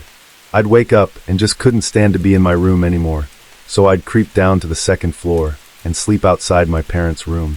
I don't know how I even functioned with so little sleep, to be honest, but that was just life. Most times I couldn't have sleep purpose too, as my friends would complain of being scared and hearing things. My siblings had similar experiences, and when my sister had her friend over, often her friend would recount waking up in the night, and my sister was sitting up in bed still asleep, but talking to the dark corner. My brother would have his own covers pulled off of him in the night, and my other sister recalled her toes being pinched while sleeping. Everyone had their own experiences in that house, even non-believers too. My dad recounted being locked out of the house from the outside when he went out to the garden one time, even though he was the only one home, seeing a dark shadow glide next to the door as he struggled to open it too. Sometimes I would be sitting outside my parents' room at like 3 in the morning, and I would hear the cutlery drawer downstairs being shaken, the TV being turned on for a split second, and then off again, even though everyone was asleep. I couldn't do anything in that house without the feeling of being watched too. If I was alone in that house, I would stay out in the garden the whole time. Even then I felt extremely uneasy. I would just sit on my trampoline and feel like a pair of eyes were watching me from like the living room window that's looked out into the garden. Our elderly neighbor told my father the backstory of the house one time when my dad would sometimes recount the strange occurrences going on in the house, and he told us that years before we moved in there lived a very reclusive middle-aged woman known to be very cold and unwelcome. She didn't leave often, only to go to work as a gym teacher. She was known to be sadistic and cruel to the children that she taught though, and he mentioned something extremely chilling, which was that she had confided in him once that she lived in fear of the house. She refused to go in the attic as it terrified her. She died several years before we moved, but one of the most chilling things was that once she passed, the house was completely renovated. The attics turned into rooms, as I mentioned. The flower beds Mrs. Evans had so much pride in were torn up, and everything just changed. The work was mostly done by one guy who had been hired to do so by the local council, who inherited the house, as Mrs. Evans had no family to speak of. Just days after he'd finished up the renovation, his daughter died in a freak lightning accident. I personally have no idea if it's tied to this. It is terribly unfortunate either way, but the neighbors seemed to think that whatever was in that house certainly did not take kindly to it being changed and decided to take revenge. That is just hearsay, mind you, but it's a bit strange nevertheless. What I do believe, though, is that there was several entities in that house, including possibly Mrs. Evans herself, but the strongest residing in the attic for sure. I felt things up there that I have since never encountered anywhere ever again. A genuine feeling of just something evil, something that wants to hurt you. I can't even recall how many times people were seemingly pushed when going down the stairs from that attic too, or whenever my cat, who was usually the most lovely boy, was near those stairs, he would viciously attack you with no explanation for his outburst. The whole house had like its moments. It was in a sort of constant state of darkness and bitter cold, but the attic, I don't even have the words to describe what that was. We finally moved when I was 11 though, and as if by magic the nightmares just completely disappeared. I could finally sleep easy, and we've moved several times since then in fact, and I've never encountered a house like that before. Honestly, I haven't had any paranormal experiences that I can think of since being in that house, but that's just fine with me, because it was enough for a lifetime, let me tell you. I do think that it will always be with me, though sometimes I have the most vivid dreams that I'm back there, and I'm so glad to be there, almost as if it's calling me back or something. I have so many stories of just creepy things happening so much, so that something like this would take several hours to explain, but I think that this is more than enough to make me feel spooked recounting it all. A little bit of background: I no longer live on the same property, but this particular house always gave me bad vibes, and I had a few very minor paranormal experiences I would shake off as coincidence or imagination, but I've always felt a connection to the paranormal, even as a kid, which if this does well I'll give you some more experiences of mine some other time. So a few years ago in my old house I had been struggling to sleep for a while, and on this particular night I'd been reading pretty late, I would say around 2 a.m., and I needed to get up to go to the bathroom. My room is very small, basically a glorified walk-in closet, despite the house being quite large. It was on the second floor in a long hallway, so in order to get to the bathroom I had to pass the stairwell, but I had no issues whilst going there. When I washed my hands though, I distinctly remember how cold the room was, and that the water had a slight brown tinge to it, dirty, even, and was running very well, but I didn't pay much mind to it, I suppose. I was living with my parents at the time, so I would get my dad to look at it in the morning. On my way back, just as I was passing the staircase, I then heard my mum call out to me from downstairs, saying, "Harry, come downstairs me, and Dad have a new laptop for you." Now I have no idea why, but sheer dread just flooded my body. I started trembling as the temperature dropped suddenly, but I also started sweating. For some reason, the only thing running through my head was that that's not my mother, and if I go down there I'm going to die. It wasn't that this voice sounded like my mother, it was my mother's voice, as if it had borrowed, or something, I don't know, but I took off down the hall and into the bedroom like a child. I have no idea what would have happened to me if I went downstairs, but I'm glad that I didn't. I asked both my mother and my father about it a couple of days afterwards. I was afraid to even acknowledge that it happened, to be honest, and both denied it ever happening, and they gave me a very odd look of concern. The only reason I'm talking about it now is because I feel like it's been long enough since it happened, and I won't risk anything by putting it on the internet. Back then, my wife and I had just moved into the suburbs from the city. We just had our third kid, and between the baby stuff, the toys, and the general chaos, our apartment felt way too cramped. We found a nice house in a quiet, safe neighborhood. The neighbors described it as the kind of place where you'd feel fine leaving the doors unlocked. The house itself wasn't massive, but it was definitely a step up from the tiny space we'd previously been living in. One of the features that caught my wife's eye was the backyard. It had this beautiful, slightly overgrown garden with a few old statues scattered around. They were weathered, a little eerie looking, like something out of Game of Thrones. I know it sounds weird, but my wife and I loved it, said it gave our yard character. I was pretty indifferent, so I left everything as it was, statues and all. I figured it was less work for me, which I was never going to complain about. A few days after we moved in, I was looking out the window, taking in the yard, when I noticed something odd. One of the statues, an angel I think, was facing away from the house. All the others were facing toward us, so it looked strange. I could have sworn they all faced the same direction, but I didn't really know for sure. I didn't think much of it, and just assumed I was misremembering things. The next morning, I looked out the window again, and that's when I noticed it. Another statue had turned around, again facing away from the house. This time, I knew something was up. I had never been more sure about anything in my life. I asked my wife about it, but she just shrugged it off and said she hadn't noticed anything. I thought maybe it was my son Jimmy. He was a little prankster back then, always up to something. But when I asked him, he just looked at me like I was nuts. I doubted he'd do something like that anyway. I knew something was going on though, but I couldn't prove it. I didn't want to make a big deal out of it, so I tried to ignore it. Besides, I had bigger problems to worry about. I don't like admitting it, but money was really tight during that time, and I lived in perpetual fear that I was going to lose my job. A few days went by without anything strange, and I started to relax. But then one evening, I looked out the window, and my heart nearly stopped. All of the statues were lined up in a row at the very edge of the house, just standing there. It was a freakish sight, like something out of a horror movie. I know it sounds ridiculous, but part of me could feel all those eyes looking at me. My breathing went shallow. I couldn't decide whether it was more scary or bizarre. I went outside to get a closer look, trying to make sense of it. Before opening up the back door, I took a few nervous glances around the yard to make sure there was no one out there. It was daylight, but I was paranoid. Eventually, I worked up the courage to open the door and go inspect the statues. I went to lift one of them and immediately realized something. Those statues were heavy. Way too heavy for one person to move alone. I couldn't even budge one of them on my own. As I was debating what to do, my wife came outside, and the look on her face told me she was just as freaked out as I was. She suggested maybe some of the other neighbors were messing with us, trying to scare the new people on the block. But that explanation literally made no sense. We had met all of the neighbors, and they all seemed like fairly normal people. Plus, I had trouble believing that anyone sane would do this to a family with young children. This was harassment, not some harmless prank. We ended up calling the police, but as you might expect, they couldn't do much. They suggested putting up some security cameras, but we didn't have the money for that.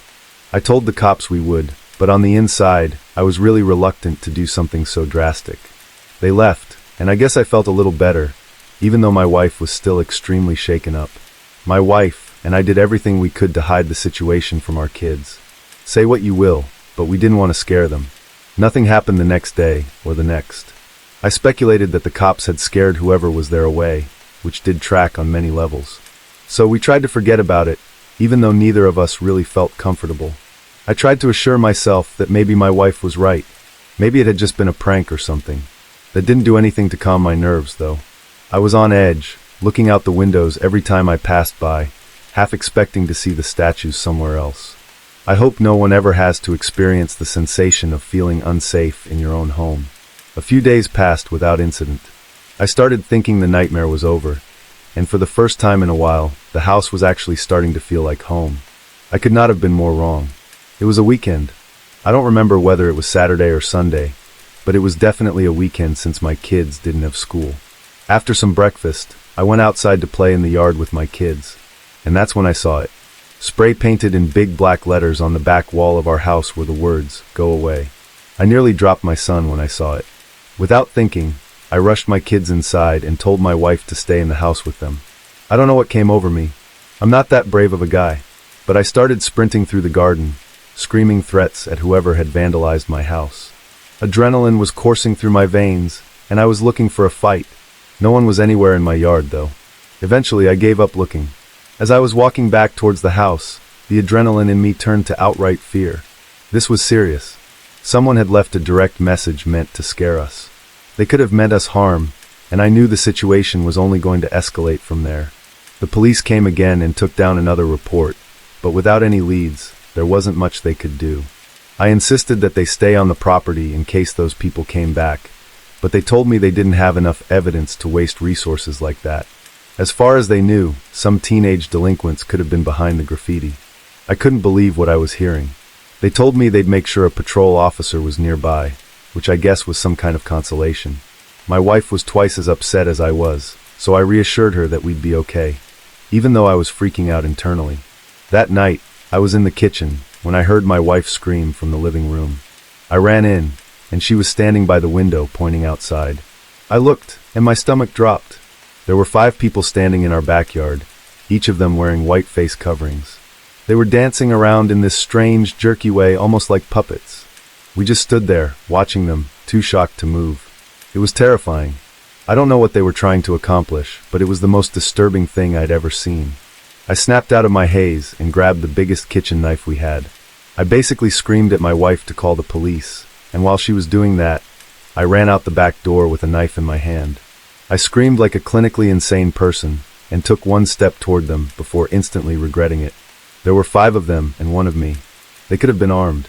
Before anything else could happen, I turned and ran back inside the house like a coward.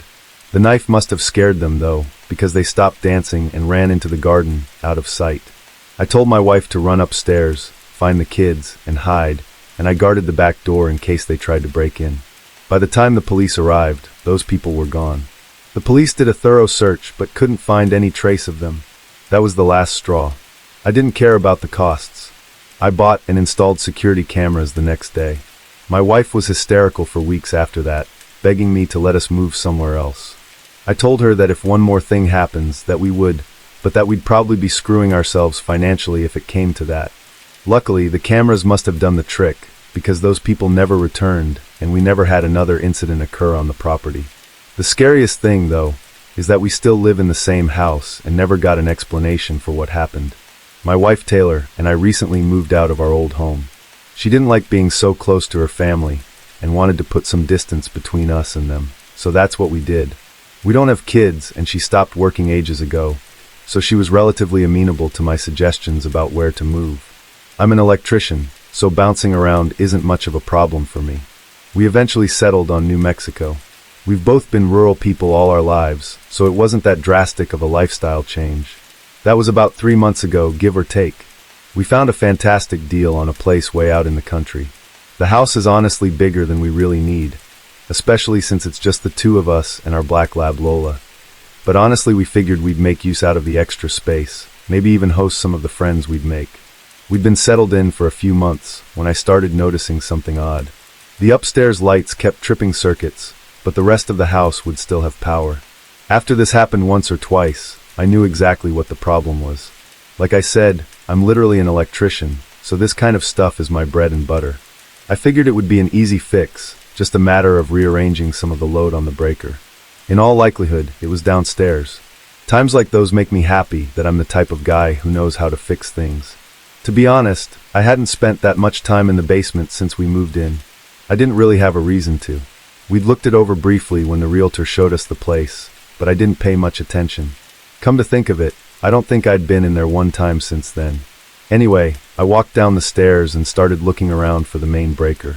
The basement was pretty cluttered and definitely not the type of space that could be easily used.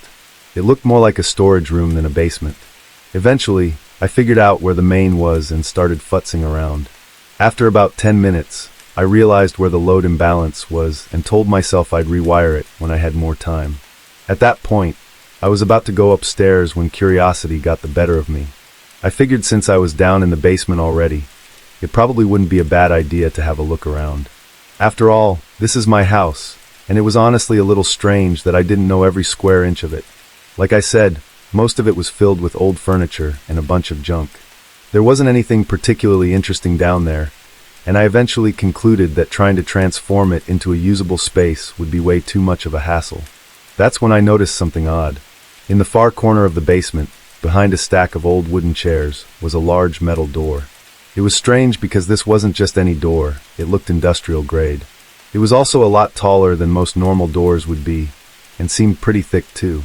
I walked over to it, and my suspicions were confirmed. It looked like the type of door you'd see securing a walk-in safe, or some kind of panic room. My first thought was maybe it was a tornado shelter or storm room or something, but that would be a weird surprise. You'd think the realtor would have mentioned a feature like that. I tried to open it, but the handle wouldn't budge. It was locked. I immediately went upstairs and started rummaging through the drawer of keys the previous owner had left behind in case we locked ourselves out or something, but none of them worked on the door. I must have tried like 15 keys or something, but no luck. I eventually told Taylor about it, and she was just as curious about it as I was. I'm still not sure how, but she worked her magic, and we were able to get in contact with the previous owners. It was that exact phone call that took me from curious about the situation to downright concerned. They were a little odd on the phone and would pause every so often, like they were thinking carefully about what they were saying or trying not to say too much. Part of me wishes I had recorded the conversation, but hindsight is 20/20. When I asked about the door, they got quiet. Eventually, the wife said it was just a safe room in case of tornado. I told her that was great, but we were unable to use it since it was locked. After another pause, she claimed they'd lost the key and told us to just ignore it. I thought that was extremely unlikely, since they had literally left us keys to random doors that we'd probably never need to lock. The way she said it gave me a really bad feeling in my gut too, but there was nothing I could do. We ended up hanging up almost immediately after that, as they were definitely not trying to make small talk. Taylor tried to laugh it off, told me I was overthinking it, but I couldn't let it go. Over the course of the next few weeks, I would occasionally wander down the stairs and just stare at that door, wondering what could be inside. I tried everything I could think of to open it, even some tricks I'd picked up from work, but it was no use. The lock was solid. I ended up giving up for about a week, but the curiosity ultimately got the better of me. Fast forward to 2 days ago, when things took a wild turn. After my wife's wishes, I decided to hire a locksmith. He came over, and I let him do his thing down there. After about 30 minutes, I went downstairs to check on him. He told me that the lock was unusually complex for a simple panic room. Those were his exact words. I was worried he wouldn't be able to get it open, but to my surprise, he actually managed to crack it after another half hour. I wish he hadn't. Inside, the room was set up like some kind of shrine. There were old black and white photographs on the walls, all covered in strange symbols that I didn't recognize. In the center was a chair, just facing the wall. It looked like someone had spent a lot of time sitting there, just staring at nothing. In one corner, there was a cot with crumpled blankets, and it smelled stale and kind of gross. Then I noticed the trash. Empty chip bags, crumpled water bottles. The realization smacked me in the face. Someone had actually been staying down there. And not that long ago. I was dumbfounded. I didn't think the situation could get much worse, but of course, that's what happened. As I was trying to take it all in, I noticed a second door on the far right side of the room. It was small and half hidden by the minimal light, but it was there. I opened it, and realized it led to a set of stairs that led to the cellar door outside the house. I felt like such an idiot. I hadn't even had the foresight to check the cellar door when we moved in, since I just assumed it led to the basement. In all the time we'd lived here, I had never even opened it. My bewilderment at the whole thing soon became terror. Someone had literally been living in my house for who knows how long. Things started clicking in my brain. Since moving in, my wife and I had noticed a few weird things that we couldn't explain.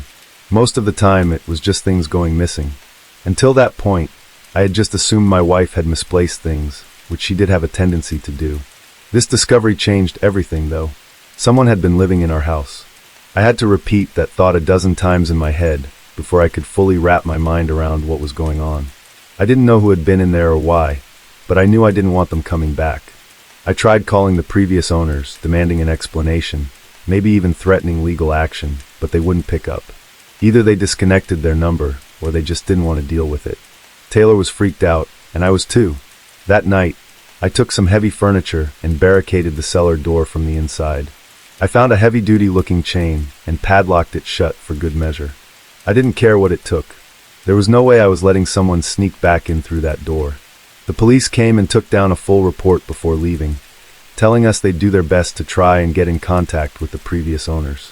We even called our realtor, who was horrified and said she'd assist the police in any way she could.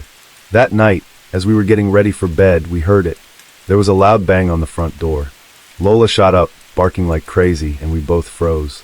Neither of us moved, just staring at each other, listening. After a few minutes, the banging stopped, but then we heard small rocks tapping against our bedroom window. Taylor held on to Lola, and I went to look out the window. Taylor begged me not to, but I was furious at that point. In my mind, I was preparing to fight whoever was out there. I grabbed the baseball bat from under the bed and yanked the curtains away from the window, but I couldn't see a thing. We thought it was over. Taylor wanted me to call the police, but there was a little part of me that wanted to handle this myself. I knew the police would scare them away and call it pettiness, but I wanted to make sure whoever was out there got caught. I told her if one more thing happened, I'd call. But then from downstairs, I heard the sound of glass shattering. I sprinted downstairs just in time to see two figures running away from the house. The kitchen window was completely shattered. It was then that I called the police, who showed up not long after. They searched the house and the basement, but there was no sign of forced entry into the storm room. They didn't find anyone on the property either.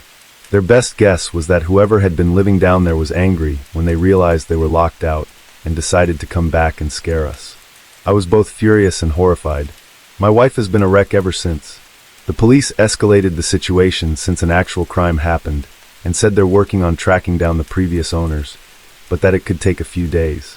That was 2 full days ago, and we still have not been able to get in contact with them. I think the police scared away those squatters though, at least for now, as they haven't been back to our house since. I'm actually shocked that something like this could even happen in the first place. If we can't get in contact with the previous owners soon, I have absolutely no idea what I'm going to do. I'm fully prepared to defend myself, but I hope it doesn't come to that. When I bought my first house, I was only 27. I had saved up for years, and even though it was just a small, modest place, I was proud of it. Moving in though, that took some adjustment. I had lived with my parents my whole life, along with 3 siblings and 2 dogs.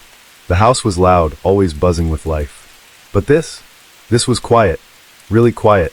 That was honestly the hardest part about the transition. The lack of noise. Living alone felt strange, and at first, I wasn't sure I'd ever get used to it.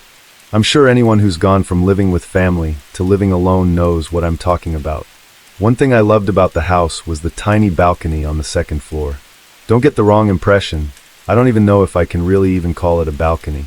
It was barely big enough to stand on, and I couldn't even fit a chair out there.